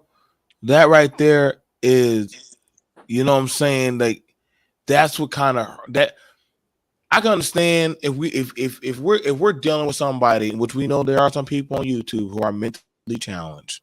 Yes, we understand that. If you are, then you don't need to be sitting at the big boy table having conversations. Let's just we got shout out to brother Jalen. It's fair to say on YouTube we all know Jalen has some things missing upstairs. We don't judge him. We understand that when we have conversations with him. Okay? So we understand Jalen's depth of conversation. There are a few other people who have issues too. If you're trying that card, then maybe we can start, maybe from then forward, we need to know how to deal with you. Okay? Is that fair to say? Because we understand some people have special needs. But if you want to say every time when we ask you, hey, why did you do that? Well, I'm autistic. Stop that. Well, I'm gonna say this. So Faith, what has been the sentiment with other women? I mean, I know you did the show today, but as you talked about this, what has been the sentiment on the panel or in the chat in regards to your perspective on holding other Black women, as far as in these particular situations? What has been the sentiment? Has it been more consistent, or has it been mixed, or what? It's been mixed. Some women come in and they want to give excuses as to why what went on with JV and Uppity, and that's their, like you said, that's their opinion. They have a right to their opinion. And other women are with me and they're saying, hey, these people are in their 30s and their 40s. Everybody should know by now, that if you put your stuff out there, people can share it. So, it's been a mixture as of lately. So, the women are mixed. It hasn't been a bad reception. So are they holding that? Are they saying that it doesn't matter what you put out, that whoever is beholding of what you send to them is now responsible for what they do with it, and they have no responsibility? Is that what their perspective is, as far as them, for the ones that want to make the excuses? Yes, that's what the consensus has been. Okay. That's interesting. Not me, but I'm like, hey, penis pick. Hey, I gotta always keep that in the back of my head. That can come back to me at any time, and God knows there are some of them out there in the universe. I'm not saying that it was right for them to do what they did. Now, because I support both of them and what they did. But my thing is that I can't tell them. I'm not going to say they're not without responsibility for the fact that they sent it. They can't be immune for the fact that they sent it. I can't overlook that you sent a nude to somebody you don't know, even if you knew him, even somebody that you date. When you send a nude to somebody or something, that's risk that's involved in that. There's risk, and you have to accept that risk. I think that I want to answer that question. What are the actions of responsibility? Is she supposed to talk? Can anyone explain? No, you just live with it. You just live with it. That's all. I wanted somebody to answer IM's question. IM is actually on the panel, but he did ask, what are the actions of responsibilities she is supposed to take? Can anyone explain? So I guess he's asking, well, you're here. You can explain your own question, IM.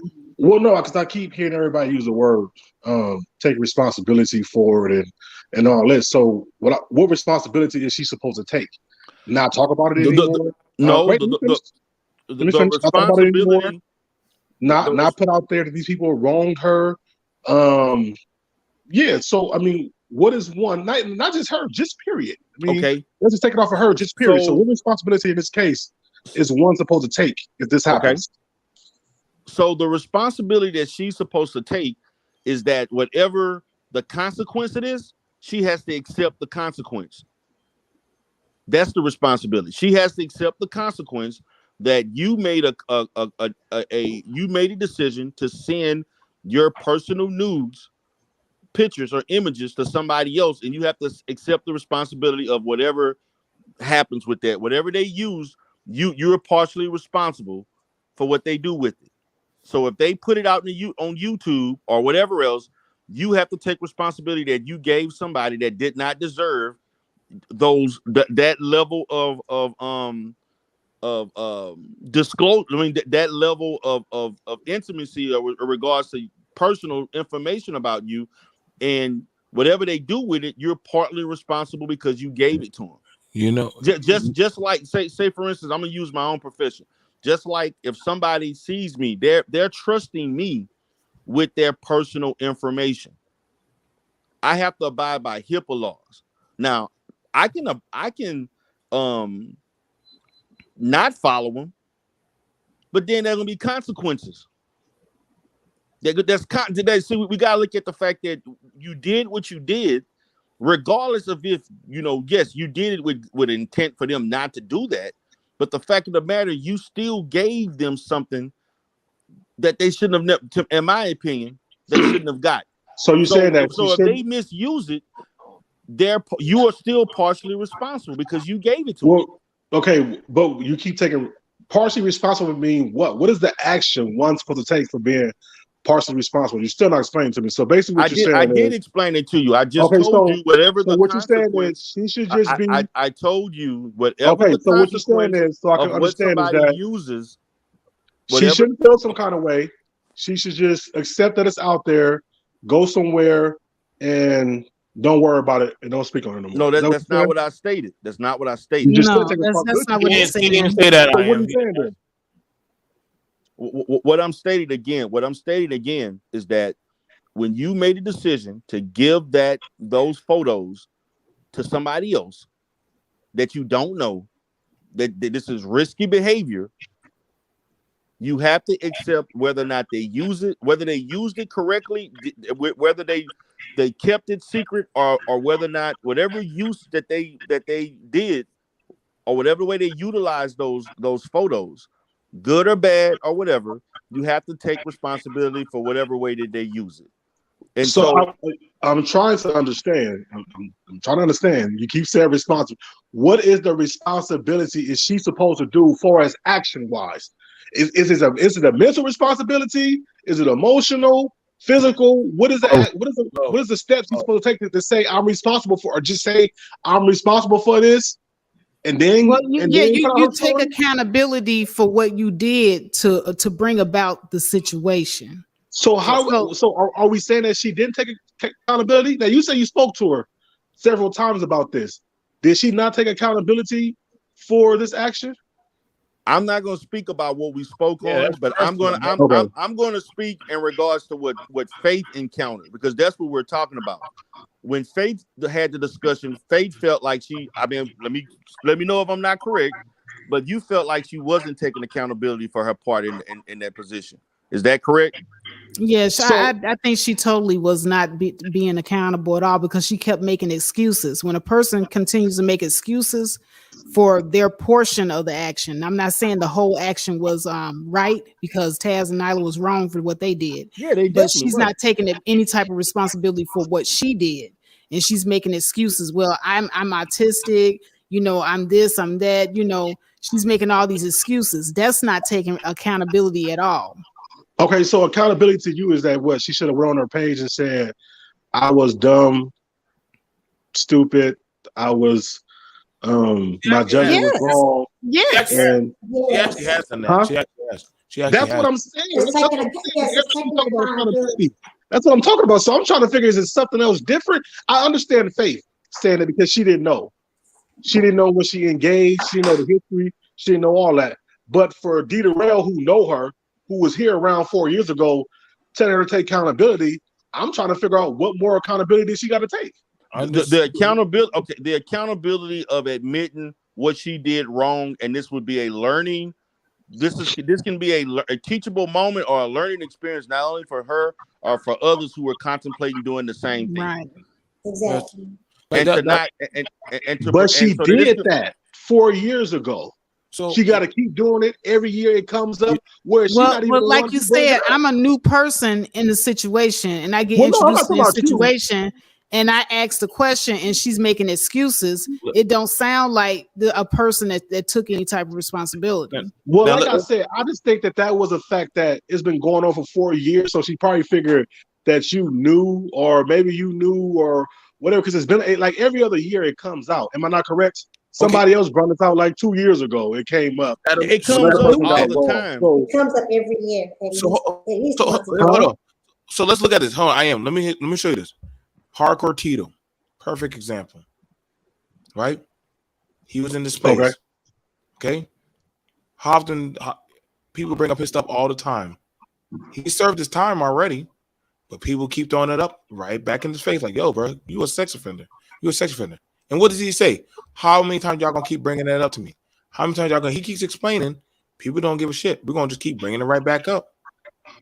So you're proving my point, because he took accountability for it, not only with being locked up, but also saying it was his fault. So once again, what? Well, he didn't. Well, I'm have to correct you on that. Tito wasn't necessarily saying it was his fault. He said he was tricked. He said he was tricked by that girl. He said he was tricked by that girl. He didn't do that. No, I don't know why he did excuses. They're not taking accountability. Right. Okay. So he said he was tricked by the little girl. Now hang on. Let me. But I talked to Tito. He was tricked by a little girl. He was in school and he was in a mental alternative class and shit. Yeah, he claimed that he was also diagnosed with autism. Like all these. So I guess what you guys saying is, I can get out of shit too, boy. So what you guys I'm sorry. What was that, Raining? I'm sorry. I'm trying to hear Raining. What was that? Oh, I'm sorry. So we're not going to be able to trust anyone's word or anyone's mentality or emotional maturity that is on the autism spectrum. And I beg to differ, because I know people that is on the autism spectrum. I beg to differ. Though there are different degrees of it, right? But if we just say, I have autism, I'm on the spectrum, I have autism, that's why I do that. Anybody can say that. And then if every time we hear someone say that they're on the spectrum of autism, if we begin to treat them like everyone else, if we distance ourselves from them, if we talk to them at maybe like a third grade level of understanding, then we're judged for how we treat them with their disability. I also want to caution that when we talk about the autism spectrum, there's levels to the autism spectrum. Right. Yes. And so my thing is this. See, for me, I'm gonna be honest with you. I don't know when these people say, I as a my framework, I will try to believe you for what you say. I don't know the legitimacy of these people who claim they got certain illnesses. I don't know if those are legit diagnoses or they just trying to self-diagnose, which is becoming a big problem in mental health. I just read several articles where they were talking about this new trend of people coming into therapy, diagnosing themselves, telling the counselor what they have. or and they don't have what they think they have. So I don't want to get into that, but I know I don't want to derail the conversation. But if somebody says they have an illness, from what I've found, for the most part, most of the time they're legit, and then some of the time there's been those that just flat out don't know. They're trying to self-assess. And so I'm gonna leave it at that. But my thing, there's levels of autism. There's severe, profound autism. Then there's mild, there's moderate and mild. A person that's mildly autistic or moderate can live a highly functional life. Now, if you're severe, profound, that means you're running the risk of limited vocabulary, inability to adapt in social situations, or you're nonverbal, or you can't do certain, and also that may affect some level of your intelligence. So when I look at stuff like, when someone, for people that are mild or moderate, you may not even know unless they're in certain adverse situations where they actually show their behavior. So, I mean, I kind of say, I want to trust and believe everybody when they say that, because who wants to come out and say they have a mental health illness? Okay, a mental illness. Nobody really wants to volunteer that information. I have stated, and I've even told Uppity this and others, and I've even told BMT too, do not discuss your mental illness or mental health issues online. I have stated that. BMT can tell you, I've told him, I don't want to hear y'all say, because people take it, they use it against you. And then they take it and then they start pulling up information saying, oh, look, this feature said this is why he did that. Then they want to play armchair therapist and all this stuff like that. And then now you have to deal with the fact that now people are mischaracterizing you, not knowing how you function with your mental illness or diagnosis. So that's different level. This stuff with autism, I get it. And autism, I'm gonna say this, 20 years ago, autism was not talked about that much. Over the last 5 years, there's a huge increase in people being diagnosed for whatever reason. Okay, so and so that's a whole nother show. But I'm not going to sit there. If someone says I have autism or whatever, I'm gonna try to take their word for it unless I see otherwise, and then I know they're just doing whatever online. So you cannot blame I gave pictures because I got autism. That's not gonna fly. That's not gonna fly. Let me ask you something, D. Darrell, because CK stated earlier that if a person states that they feel as if you're victim shaming, then at that point you have to be quiet and just let just drop everything. No. Do you agree with that?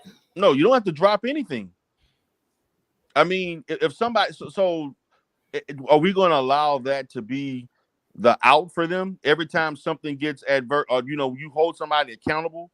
Then you victim shaming, so now I got to be quiet. So now we're using LGBT tactics. Uh oh. So you say something that now you're homophobic. I saw that one coming. No, but that's the truth. But they do that. They do I don't want to. I don't want to flag it. I'm sorry. No. We're using alphabet. We're using alphabet strategies. I'm not saying that that's not saying that people are not that way, but you can't use that as a means of deterring away from the responsibility that Faye talked about. She was merely saying you have to be accountable. You have to admit what you did wrong. You have to admit that in this situation, if you wouldn't have given that information or data to them, they wouldn't have had the opportunity to use it in whatever means that they did. You know what I'm saying? Now, go ahead, BMT. No, you like I said, and this that's why I'm saying the scope. Y'all gotta understand, man. For every action, there's a reaction. For just like y'all want single mothers to live with what them when a woman lays down with a man, if that man sticks with her or not, she has to live with I gave that man 15 minutes and I got an 18-year car payment. I gotta sleep, stay by, feed, and take care of. She has to live with that. Damn, I made a mistake with that guy. I'm not gonna tell my child, you're my favorite mistake. I've heard women say that, and she has to raise that child, and that man is nowhere in sight. I'm sorry, I've been here on YouTube for a long time, and I've done seen it all. Just like for the same thing for men, when they're like, Like, I got with this woman now. She's like thorn in my side. She's hell on earth. And we usually have the men say, well, did you vet her properly? Did you ask her the proper questions? Well, she took all my money. Well, how well did you know this woman? We can't keep on trying to pass the unaccountability buck if we want better situations out of us as black people. And this, I'm gonna say this, man. and this is I'm sorry. ahead, Yeah, but no, that you was got. Oh, I'm sorry. Go ahead. I'm sorry. Go ahead. No, it's just that this is why we're having these situations, like especially on YouTube, when we're talking about women wanting to ask women accountable standards. That's not conflating. That's saying, hey, y'all sisters, y'all got to make standards. And me as a man, I would want y'all to have standards. If a random dude you don't know with an actual picture and you're my sister, my cousin, somebody I rock with, I'm going to say, hey, why did you give him pictures? You don't know him like that. Okay, well, CK says I misquoted him. Go ahead. Y'all got it. Oh, okay. I'm gonna say this. I want to give another example. Like you all know I do the Umar content on my other channel and so forth. And there was a lady in the sector who went live on her channel. Well, she was on another guy's channel. This was like 2 or 3 o'clock in the morning. She had a little drink inside of her, had one wine cooler. She had one wine cooler. She decided to start feeling happy, and she showed her breasts on YouTube. She pulled both of them out, started dancing, shaking her ass, and she was getting ready to show more. They stopped her from showing everything. Now, this literally happened. The guys got blamed. They didn't blame her for doing it. You know who they blamed? The ladies blamed the men for egging her on and cheering her on for doing what she did. They did, and they got upset that we blamed her for not taking as a grown. I think she was like 48. She in her late 40s. I think she's like 47, 48. And she decided to do that. And then she went and said, well, I did it because I wanted to. I'm a grown woman. I can do whatever I want. And I'm like, no, you can't. Nobody can do whatever they want. It's this was, but you literally and then what ended up happening, somebody took a snapshot of it because he had to take the thing down, and they made an avatar out of her breast. She got so irate, she ended up shutting her channel down, and she left the sector because of that. Now, who's responsible for that? Like, seriously. Faith, you muted yourself, Faith. I don't know how I'm always ended up muting. I didn't have my hands nowhere near the keyboard that time. Yeah. So what were you saying? No, I was saying that she has to take accountability for that. That's on her. Yeah. She took her bra off, was throwing her titties around. Like, this happened like 2 or 3 in the morning. And when I woke up I got emails and everybody was talking about, man, you missed it. And I'm like, what? Missed what? So-and-so did this and that. And so I went and checked it out. They sent me, because, people screen record everything these days and all this stuff. Mm-hmm. And they showed what she did. But they actually got mad at the men for cheering her on for stripping or showing her breast to everybody. I'm like, but she was doing it. You know, she was doing it. And something like that happened in a group of friends when I was in college. We were at a bar, and one of our friends was kind of drunk, and she was riding the mechanical bull, and she fell off the mechanical bull, and her skirt went up, and she had no underwear on whatsoever. And so people got pictures and good looky loos and everything else. Are you serious?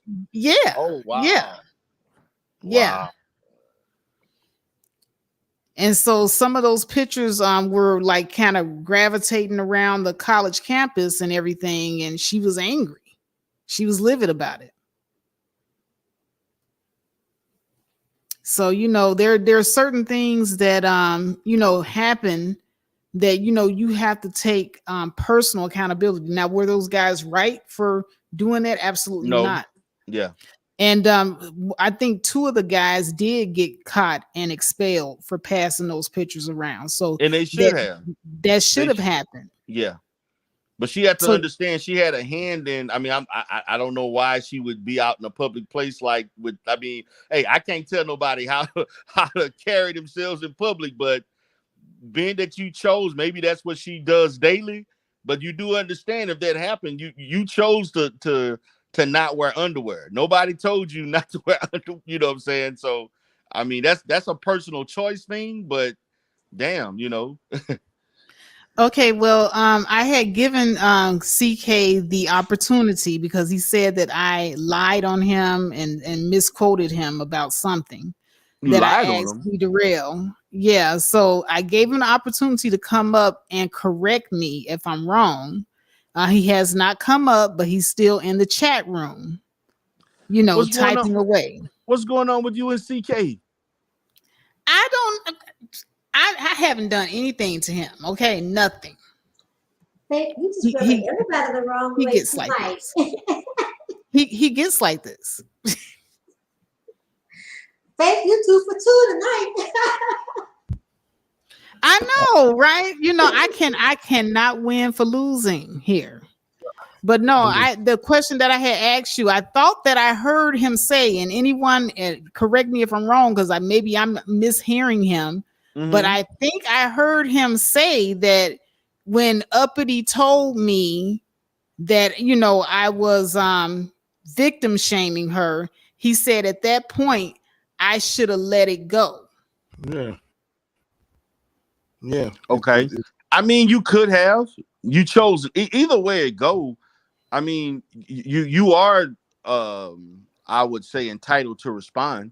Now, if you chose not to, that's up to you. If you chose to, but the way I looked at it, it was so much of a back and forth. I just felt like it was equal opportunity on both ends, because I saw at least 15 minutes of where when I was looking down, all I saw was Uppity and Faith, Uppity and Faith, Uppity and Faith, and I actually stopped talking and let everybody else talk to see what happened and what went wrong in that. You know what I'm saying? So, but I mean, you could have, but then you have the right not to. Based on that, you had your perspective. I can't tell you how to think and But feel D. about Darrell, that. I tried 3 times to squash it. 3 times. I said, listen, I'm going to go ahead and shut it down, Uppity, because I know you can keep going. Right. And she wanted to keep it going. I finally had to stop typing to her. Right. I mean, yeah, I saw it. I may have to go back and re-look at it, but I do know, like, it went on for a good 15, 20 minutes back and forth. And I was just wondering, and then as I was saying it, I mean, again, yeah, that it happened 3-4 years ago. It comes up at least, I guess, because of this happening. Now they're talking about, should Cynthia G apologize to Uppity? Should there, this and that, or other people and all this other different stuff. I'm gonna say this again. This is YouTube. You don't really know these people. I'm gonna be honest with you. Most people don't care what Uppity feel about what she did. They're gonna just say what they want to say for whatever reasons. Her name has been in a lot of different chats and things, particularly over the last 2 or 3 years. And this is what people do in this space. This is, I mean, I don't know what else to say. People do this. This is what happens. And she's not the only one that had this type of treatment. There's other people that have been treated the same way. So I don't know what else to say.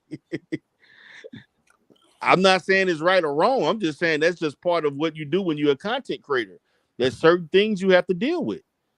I think I get something on me every year. That happened to BMT. like after a while, you're like, hey, it is what it is. It's YouTube. If you don't like it, turn it off. Take a break for a week. Come back. They'll probably forget you and be on something else. Like, you just gotta wait for the latest hip hop buzz trend, whatever acronym to happen. Something will happen. Yeah. But again, sorry, y'all don't like that. The solution, but she's just gonna have to live with it. She's gonna have to man. it's her social media baby. She got to learn to live with it. I have actually told Uppity, you know, like what she pretty much does. Uppity is not in chats like she used to be back in the like years ago. She used to go to a lot of different channels. She used to go to my channel a lot. She used to go to several other channels and be in there, and people would pick on her and stuff. So she stopped doing a lot of that. And so I would just encourage her, you know, if you're gonna go into those chats like that, just don't engage. Don't bring up nothing about yourself, even if they bring it up. If you feel uncomfortable, just leave. You know, don't go where you. I know that's what I've done. I don't go to a lot of channels. People bringing up stuff about me or my content. I don't engage. You know, I don't come on YouTube to be arguing and yelling at people with everybody every day. You know, or when I decide I know to come that's up. right. Yeah, that shit is old, man. I'm too old. I'm 44 years old. I look like yelling at people, man. I've literally stopped doing a lot of content. Like I don't nearly go. I go live twice a week now, once or twice a week. That's it. And I do little uploads where I can just do my own little uploads. I don't have to interact. You can see my videos. Give me your position, opinion. That's it. As far as me jumping on, I don't jump on panels like I used to, because every time I jump on a panel, somebody from the manosphere coming up wanting to argue or yell, or somebody from like say for instance, Womansphere apologized to me on I don't know if Wow. y'all was she actually apologized to me when I was on Amiri's channel last night. That Wow. shocked the shit. That's huge. That's Yeah, huge. and we all know me and Womansphere went at it several I was there. I was there. It was not nice. It was very nasty. and so she apologized, and I was shocked. I listened to her. I did accept the apology. She actually apologized twice. But again, that went from jumping on panels, have given your opinion. People don't agree. People want to disagree, and then people trying to hold my, you know, my training to the wall or whatever in the air, saying because you're a therapist, you're supposed to do this and that, or you can't say this and can't say that, and you're wrong and you're not a good therapist. You know, I got tired of hearing that foolishness. So, you know, she apologized. And so I just basically was like today when I did my video, I actually brought up the fact that she did apologize. I accept the apology. So I'm not going to say anything disparaging about it. Now, for everybody else, I had something to say, but I'm just going to hold it to it. Now, she claims she may be going a different direction, doing some other things, and I'm just going to observe and see if she does that or whatever route she planned on taking her channel. I'm going to support and watch to see where it goes. You know, that's my position. She's taking.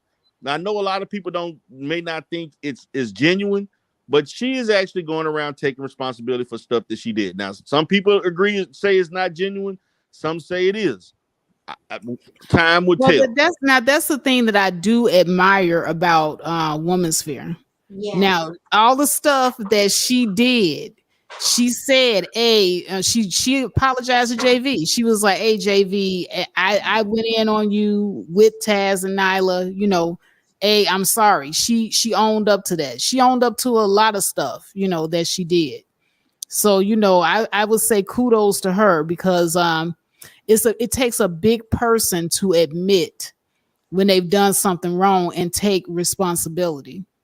So that to me is empowering. Now, if you're talking about Black woman empowerment, you know, empowering Black women to turn that mirror on themselves and really examine some of the things that you got going on inside of you that need fixing, and then coming to terms with it and apologizing and admitting that you got some things that are messed up about you and some things that are messed up about you that you've done to other people. It takes a really big person to do that. Right. So shout out to Womansphere for that. Yeah, I gotta admit, she actually, because she shocked the hell out of me when I was quiet, and she admitted, she was like, I know you quiet, Deidre. I know you may not believe me, but I answered. I said I'm gonna accept the apology. I'm gonna take you for your word unless otherwise. I mean, because be honest with you, me and Womansphere really don't interact a whole lot. Our content is not similar or anything like that. It just so happened that we are cool with some of the same people and so on, or like some of the same content, and we just was on those panels. So I mean, I'm good with it, you know. Now I am, but I am. See there. See, here we go. You saw that kind No, see, Yeah, see, I mean, I get it. I get it. See, now, see, at what time? When does it end? When does it end? We got people have to learn to live with these things. If they say it, now they say, you know what, shit. I put a picture out there. I made a comment. I did something foolish. I showed some skin. Now they have to go through the process of, hey, you put those things out there. So the people that you hurt or you said things to, are y'all going to hold that? Are y'all going to keep going? Are y'all going to keep on? Like, I mean, if they go on an apology tour, do y'all keep bringing it up? Like, at some point, like, I got to know where's the give and take, because mind you, somebody going to say the black woman spirit, hey, did you not say this about black men should die? Yes, I did say that. And I'm not going to lie, when she came up on Faith Panel one time, a while ago, not too long ago, she did say, I apologize. I do not agree with that statement that Cynthia G made. Did she not say that, Faith? She apologized. She did. She totally apologized, and she said that she was not with that whole aborting black male babies and all that. Yeah, she did say that. So she said that, and yeah, she apologized. So she apologized. I'm very thankful that she came to D Darrell and she apologized to the brother about some things she said. I'm like, at some point, again, yeah, we can keep again. People have to, like, again, she's also proud up a unicorn. However, she has to go to the process of, hey, I know sometimes you're going like, God damn, how many people did I offend? Well, you got 999 people offended. So guess what? You might have 999 times you're going to have to say, I apologize. But you right, and this isn't the Game of Thrones, by the way. I'm not right. the woman that's walking behind the lady going shame. I really do wish we had that person. Like that probably would be a lot of people getting hit by that bell. I might get hit with the damn bell. But shit, it is what it is. Like, listen, we get it. We're grown. You got to own it. If you say something, you got to own it. If you do something, you got to own it. It happens, man. Some things can be handled behind closed doors. Some things, it just shit happened on a panel. Y'all have already seen that before. Hey, are y'all going to drop the beef? No? Okay, then cool. Fuck you. We're going our own way. I am your back again. I am your back. So, I am right. Oh, yeah, go ahead. Yeah, go ahead. I just want to say that one thing about taking accountability and being held responsible for something is understanding too that is actually the beginning of a whole new journey, because it really makes you take a look at yourself, and not just for that event that you're apologizing for it now, but it actually is going to shine on the mirror on different areas of your life. And then when you come again, and that same thing that you're apologizing for at this time, or at that time rather, comes back up, you have to stand on your square in the responsibility and accountability that you took before. Absolutely. Right. And it's humbling. And it is humbling. But there's courage and there's strength also in this moment of humility. Yes. And self-humility is definitely a must in order to grow as a person. You're absolutely right. All right, so I have a question. So the people that she's speaking of, if they just go on an apology tour, then all this will end? All this could just be over? No. The whole issue that the space is having with them? No, it's just that when people are talking about this situation, the elephant in the room is, how did they get those pictures though? And No. everybody's been But thinking you it. say, Everybody's been thinking it. but y'all up here saying if they take accountability for it and they apologize and all that, because BWS is going around on his apology tour when she was sitting in the back seat with them doing all these goddamn crimes. She knew about it. All of a sudden now she want to come out Yeah. and say, "Oh, but I'm sorry." To me, she's gaming Yeah. all y'all up. Because like I said, just 3 weeks ago, she was on a panel saying she don't care about black men. She wish black men would die. She don't give a damn. She dating white men, which is fine. She don't care about George Floyd and Martin Luther King and all that shit. And then now 3 weeks later, a month later, oh, I'm sorry, I apologize. You black men go fight my fight for me. She using y'all.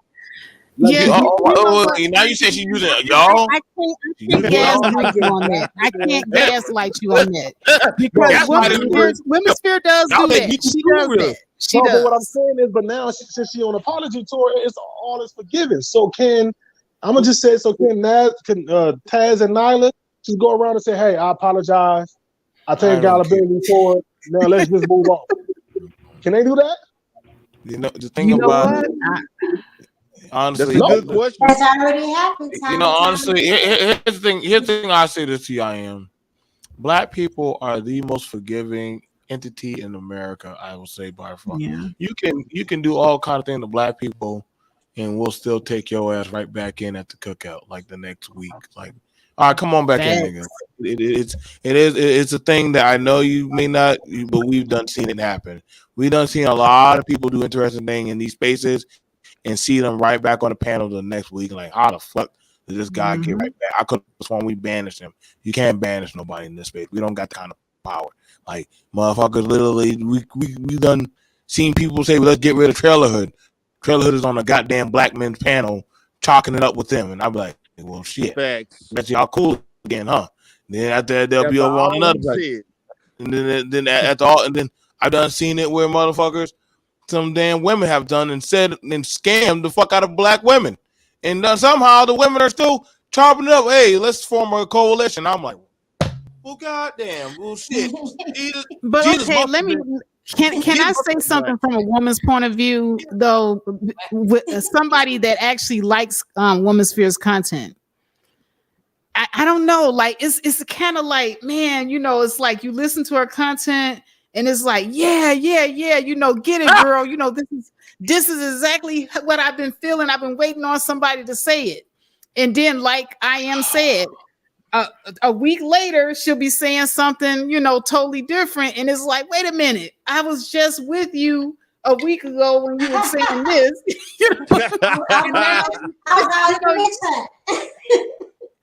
Like, I don't know. I'm gonna say this, man. It's something about like when she talked about the fact that she helped all those people and she gave them that, she hooked them up with those 20 bands. I don't know, man. It's just something about that. The way she talked about it's like the air went out of her about that situation. You know, I don't know. That's just my perspective. And I'm gonna be honest with you. Prior to that, Woman's Sphere was on the list of people I definitely did not like. But when she did, I was just watching. I didn't give no opinion. But when she kind of talked about that story, it kind of really. I ain't saying she was shook, but it really affected her. The fact that she went out her way to help people, and you know, this is the, you know, so is that the not end karma? result of that? So is that not karma? Because the same way she felt when they duped her ass is the same way them other women felt when they stories came out and she was over there cheerleading, riding for them, and throwing her two cents to them. Yeah. So she had, like I said, Because she was just bragging like little that I am. she helped them get that 20K and was going at another dude for Taz. Another guy I am. So she was protecting Taz, and now all of a sudden, 2 months later, you got done wrong. So now we supposed to feel sorry for you? I am. You my homie. I'm just asking the questions. No.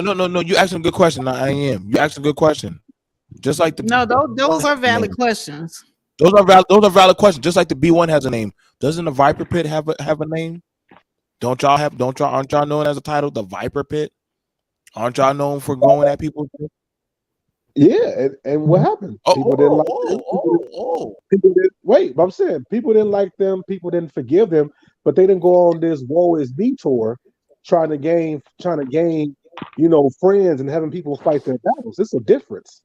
Now hold on. Well, Now, I Yeah, am. Womensphere But has asked people not to get into this on Yeah, numerous she occasions. no, did. she just said yesterday that she just told women that if other black men want to go at this naker, which is disrespectful, especially so what I've been told naker mean is a white woman took that word as a diss to Kobe Bryant dying in the plane crash, and yet she used this word, and y'all No, telling that's me, well, this not is what somebody what told me yesterday. I didn't know what it happened. meant. So I'm He this he I'm it was a newscaster that was I'm no, go ahead.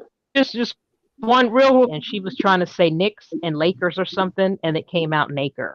Okay, so It was like it was like a flub can you explain to me why this word is disrespectful to black men? Why they use it in the disrespect of black men? I didn't even know that this is where the because black they man. adopted it. I didn't They know But what they this does it was mean adopted though? it. They I didn't thought even it was know. they thought it was catchy, so they started saying it But so what does it mean? Because it has to have they have a definition for it. So because do they you know the can't definition say for it? the word. There are certain words that you cannot say on YouTube because No, they'll no, she didn't say your nigga. She didn't comments say, will be but black women your said they said comments nigga will and be deleted. So they had to make up. They are constantly making up new words like okay, but this woman that grapes. says nigger and naker in the same sentence, so I don't think it mean that. But back to what I'm Dago, saying is that mago, dago, fago. Yeah, they Dang, and make I up made words. Faggle. Yeah, yeah, they make up words at the because end of the yeah, day, people it's a make up words. disrespectful term to black Sing men your because song, black Deidre. Sing men your song. to fight or fight for against facts. That's all I'm saying. You know what I'm saying? I was So I just mean, saying. just be honest with it, man. I mean, y'all can buy it. Y'all can drink the No, no, no. Kool-Aid. I am. 2 months. I am. Nobody's buying anything. But you got a person who made a word right here in this panel that literally is banned in 2 chat rooms. He A literally made a sector. word right down there. SYSBM sector. It is No, literally I get all banned. His that. word is banned in 2 sectors. I get He, all that, but we ain't talking about him. We ain't talking the oh, word okay. he said. We're talking about a woman that's going around on a tour Which that's talking about other 2 people, which I don't like them either. So I ain't with them. But what I'm saying is, once they come out and say, "Hey, I apologize. I own up to the wrong I did." Okay, now let's move on. Y'all all good now with that? yeah, Everybody's game. Yeah, what would but you we want? have to wait. We have to What would you wait want? and see what's What going would to you want us to happen. do with Black Yeah, Women's Spirit? exactly. We got to see what's going to be the outcome. Yeah, like I say, like after, right. But I'm just trying Listen, to figure out, like, what do we do with? Where can we put these people until after their trials? Where can we put these people? well, I don't really believe they're on trial because if we're gonna be honest, nothing she said or have done is new. Everything that she's supposed to have put out there has all been is recycled. Now, maybe people who are new, it's like, ooh, all this stuff came out 4 years ago. 4 years Right. ago, 3 years ago, came out on April 1st of what was that? 2020 or 2019. So it's all 2020. been out. So what's new? Only thing that's new is that now she's apologizing for so-called what she did that she was aware of and all the information that she knew. So my point is this: if they never wronged her and paid her $1,000 for the other 20,000, then will we even heard any of this? And then it really don't make sense because so if you listen to her story, she got them a total of 80,000 because Taz got 20, Nyla got 20, her daughter got 20, her son got 20. That's in my calculation, that's Yeah, but 80,000. they paid it So, back. well, she never said. She said the only person that paid back was $1,000. No, she said No, Taz $1,000 paid the was money back. left. No, she said Taz is the only one that paid her back. Let's to the first story. Taz is the only one, Nia didn't pay her, but she Yeah, hasn't mentioned that's the what I'm kids. saying. Right. So did the kids pay them back her back too? Her Yeah, but they thousand? not kids. Those are grown kids. Those are grown I'm people. talking What about did not they the get kids. money for? What did they get money for? I'm lost in this. I'm lost in the Listen, sauce. I don't They know. had a She walked plug. in with, Nobody wants to discuss what. Again, nobody's getting into how they accumulated how they got the capital. So we got another goddamn Scooby Doo mystery out there in well, YouTube. listen, we don't care. She brung her accountant, some lady who they probably got a PPP loan and it helped them get it. I'm pretty sure whatever loan they was giving out during this pandemic and all this stuff, that's where the money came from. She probably know how to get it. Okay, she helped them get it. But the point is, if she didn't get wrong, then would she be saying anything? And then now it went from the 20,000 to now they stole her BWE content. So is it about your content is getting stolen that they're doing better that you're not doing? So now they get the numbers and you not? Like what it really is. You see, this is why I'm saying like a lot of these things that happen behind the scenes, we'll never truly fully know everything that really happened. The most we can do is ask the questions, regardless of how they may feel.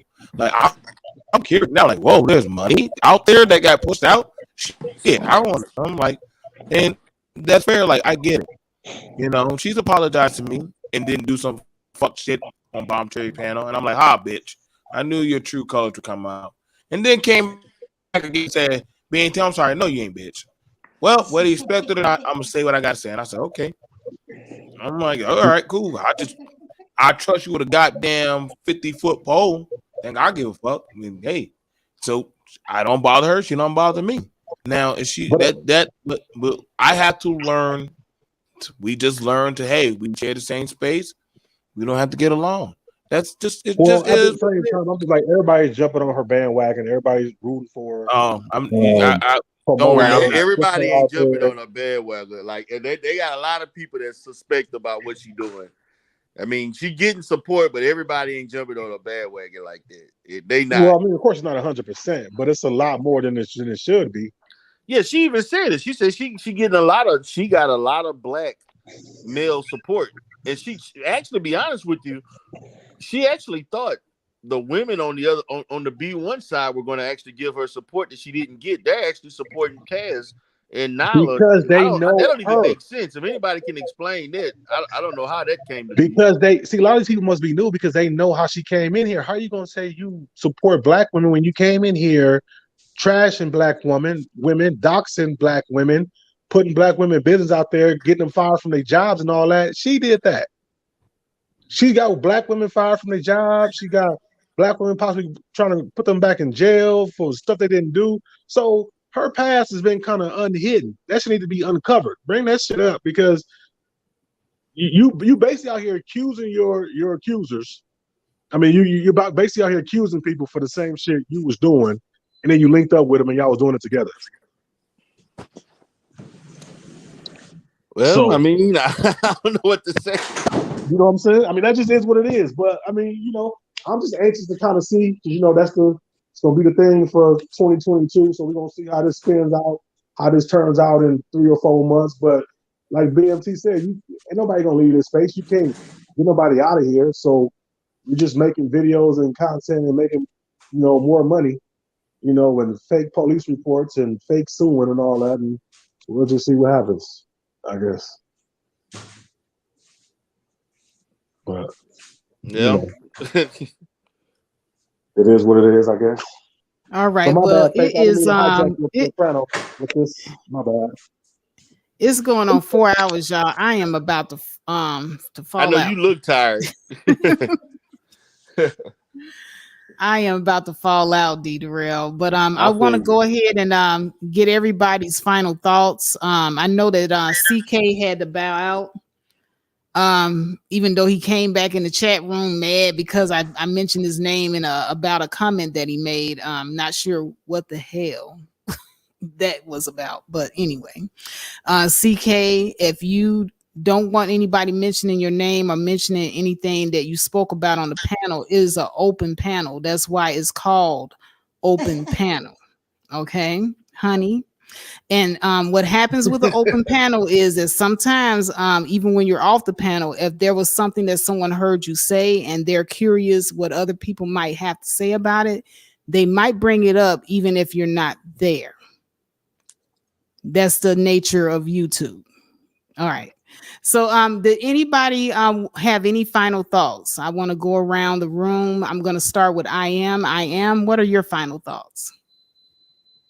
Oh no, just thank you for letting me come up and have this dialogue. I appreciate it. And that's it. And good show. All That's right. all. Well, thank you so much for coming, and please do come again. All right, AP from the Bronx. Do you have any final thoughts? Well, I appreciate you being here and not being afraid to ask hard questions and being inquisitive and not running away from a fight and being open-minded and providing this platform for all of us to chop it up and just hang out and just learn a couple of new things. All right. Well, I appreciate you as well. As always, you bring your wisdom to the panel as well as your experiences, and we appreciate you for sharing that with us. And please do come again. All right, guys. It's been fun. All right. All right. Have a good night. Good night, Miss AP from the Bronx. All right, reigning woman. Sure. Okay. So first of all, thank you for having me up.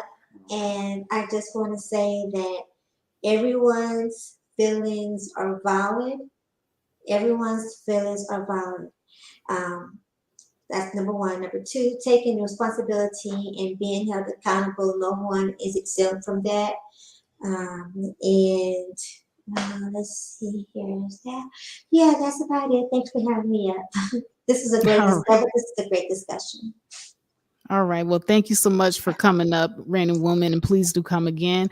Last but not least, Mr. D. Durrell with the Clunches Clientele. What's going on? What are your final thoughts? Well, appreciate you for having me up again. I'm sorry I came late to the party. I was tied up doing some things and things going on and so on and out and about. But I want to say I do think that in this community period that needs to be more accountability, men, women, and so on, because there is a lot of people doing a lot of things they shouldn't do on social media in this platform, and they should be held accountable for what they're doing. And mental illness is not an excuse to do wrong to anybody. It's not an excuse, and you can't use that as a scapegoat for why you did something or didn't. Is it possible that it attributed to you doing things? Yes. Is it possible that you may need assistance, need therapy, other services to minimize that? Of course, but that doesn't elude you from the responsibility for whatever that behavior led to. You have to take responsibility for it. So I've always talked about people that do have mental illnesses and so forth. I've always told people not to talk about it. If they do, I feel like you should be in a functional space where you can handle whatever backlash comes. If you can't handle that emotionally, don't talk about it. Just don't. You're better off not doing it. So that's my professional opinion on that. But I do appreciate you for having me on and so on. I think that you definitely posed a pertinent question that needs to be looked at. This is like an ongoing thing, because you've talked about this before, as far as women being held accountable and things like that. And I think that's definitely content that needs to be discussed amongst women per se. And then I guess men, we can give our positions, but I will definitely be interested in hearing you interact with other women on this similar topic and what those perspectives will lead to. So, but other than that, thank you so much. I appreciate you for supporting me earlier today. Definitely came in to support you. You have a good night. All right. Thank you, D. Durrell. And please do come again. I appreciate it. All right, guys. It has been a hell of a show. We had a hell of a lineup up here. I want to also say shout out to my co-host that disappeared on me again, Commendable K. And the whole thing about Black female accountability. Here's the thing. It's not to bash Black women and make anyone feel bad. It's not to make people feel as if they're less than or lord something over them, but it's to actually and genuinely improve the person and make the person better from inside out. Now, I hear a lot of talk about Black women empowerment, but what I don't hear a lot of talk as far as Black women empowerment is how empowering it is when we can look at ourselves, when we can turn the mirror on ourselves and we can say, okay, this is where I've been going wrong in my life. And this is where I have to take accountability for things that I've done to bring certain certain bad things or certain bad situations into fruition in my life. Black woman empowerment should also be about empowering yourself to take ownership, to own up to things that we are routinely doing over and over again to draw bad situations to us. It's not empowering to tell a woman that she's right even when she's wrong. It's not empowering that woman or helping her with any type of personal growth to say, hey, sis, you know what? I'm going to give you XYZ excuses for something that you're doing to hurt yourself over and over again. Or I'm going to ignore certain things that you're doing to hurt yourself over and over again because I'm your friend. I'm not going to say anything. That is not a friend. That's not empowering. So we've got to get into the habit as sisters and as women of doing that for each other, not in a way that's going to drag the person and make them feel as if they want to take their life or make them feel like they're less than or lower their self-esteem. Like the ladies were saying earlier, there is not what you say, but it's how you say it. And there was nothing in the way that I approached that situation in D. Durrell's chat room that drug anyone, that belittled anyone, or was meant to make someone feel stupid or less than. I know I got stupid in the title, but these titles are for clickbait purposes. Anyone that knows me knows that my whole principle is about balance, accountability, and community. And it's always going to be that way. So when you click on the link, you're going to get some substance, some meat and potatoes, and what we're going to drill in on here. And a lot of people, you know, you had CK up here. He had a difference of opinion. Heaven forbid I mentioned CK's name and mentioned that he had a difference of opinion, but he had a difference of opinion. And that's perfectly fine. He's entitled to how he feels. He's entitled to his opinion. Uppity is entitled to her feelings and her opinion. And I'm entitled to my feelings and my opinion. I want this to be a segue into opening up for everybody, women included, that you do not have to be silent. When you see something doesn't make sense, your voice is just as valid as everyone else's. You can actually speak up and ask the question. Now, I knew that I had a responsibility when I did speak up and I asked the question. I know that there might be some backlash. These are things that I'm prepared for. You know, I'm prepared for it. Because there is a certain bit of responsibility in knowing what it is when you ask certain questions. Just like I got the backlash from Uppity. When I was in that chat room and I realized Uppity was there and she was offended by my question, I knew I was going to get the backlash from her. And I welcomed it with open arms, because she is entitled to her opinion and her feelings and her entire thought process. But I did not back down from what I was saying either, because I also know that I'm entitled to mine. There's a responsibility all the way around. There's a responsibility even with telling the truth. Like a lot of times we'll even say, hey, you know what? You can't handle the truth. And that might be true. A lot of people can't handle the truth. Not only can they not handle hearing the truth, because we always use that phrase in reference to hearing the truth, but we never think about that phrase in reference to telling the truth. Some of us can't handle telling the truth because we're afraid of the backlash. We're afraid of what people are going to say. We're afraid of what people are going to think of us if we tell the truth. And so we're silenced. We're silenced.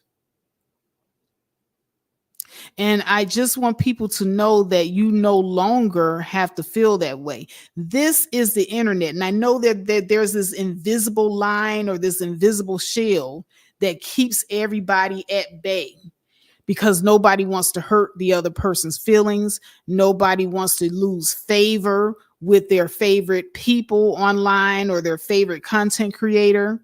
You know, you got a lot of reasons why people are silent when they need to be loud. They need to speak up. Now, if you want change to happen, change is not going to happen if you're silent all the time, if you don't ask those pertinent questions. The questions that I asked in Derail's chat room were actually questions that everyone had on their mind, but people were scared to actually say it. Don't be scared. You don't have to be scared of anybody online at all. I'm not paying your internet bill. The person that you're afraid of, they're not paying your internet bill. So you stand in your truth with courage. Have the courage to challenge people. A lot of times these people get away with doing what they do because they go unchallenged. And it's not victim shaming. There's nothing wrong with asking questions and having a somewhat of an accountability for people and their actions. But I just want to thank everybody for tuning in, for watching The Faith Factor. And as always, Chaos Rain, I saw you were up on the panel. I wish you had stayed, Chaos Rain. But thank you so much. He says, great show at The Faith Factor. I appreciate that. But you know what? It's getting late. I am tired, y'all. I am really, really tired. I really need to get some rest. I got to get up early. But with that, I just want to say, you know how I do. Peace. And I am out. Thank you so much for watching. You have a great day.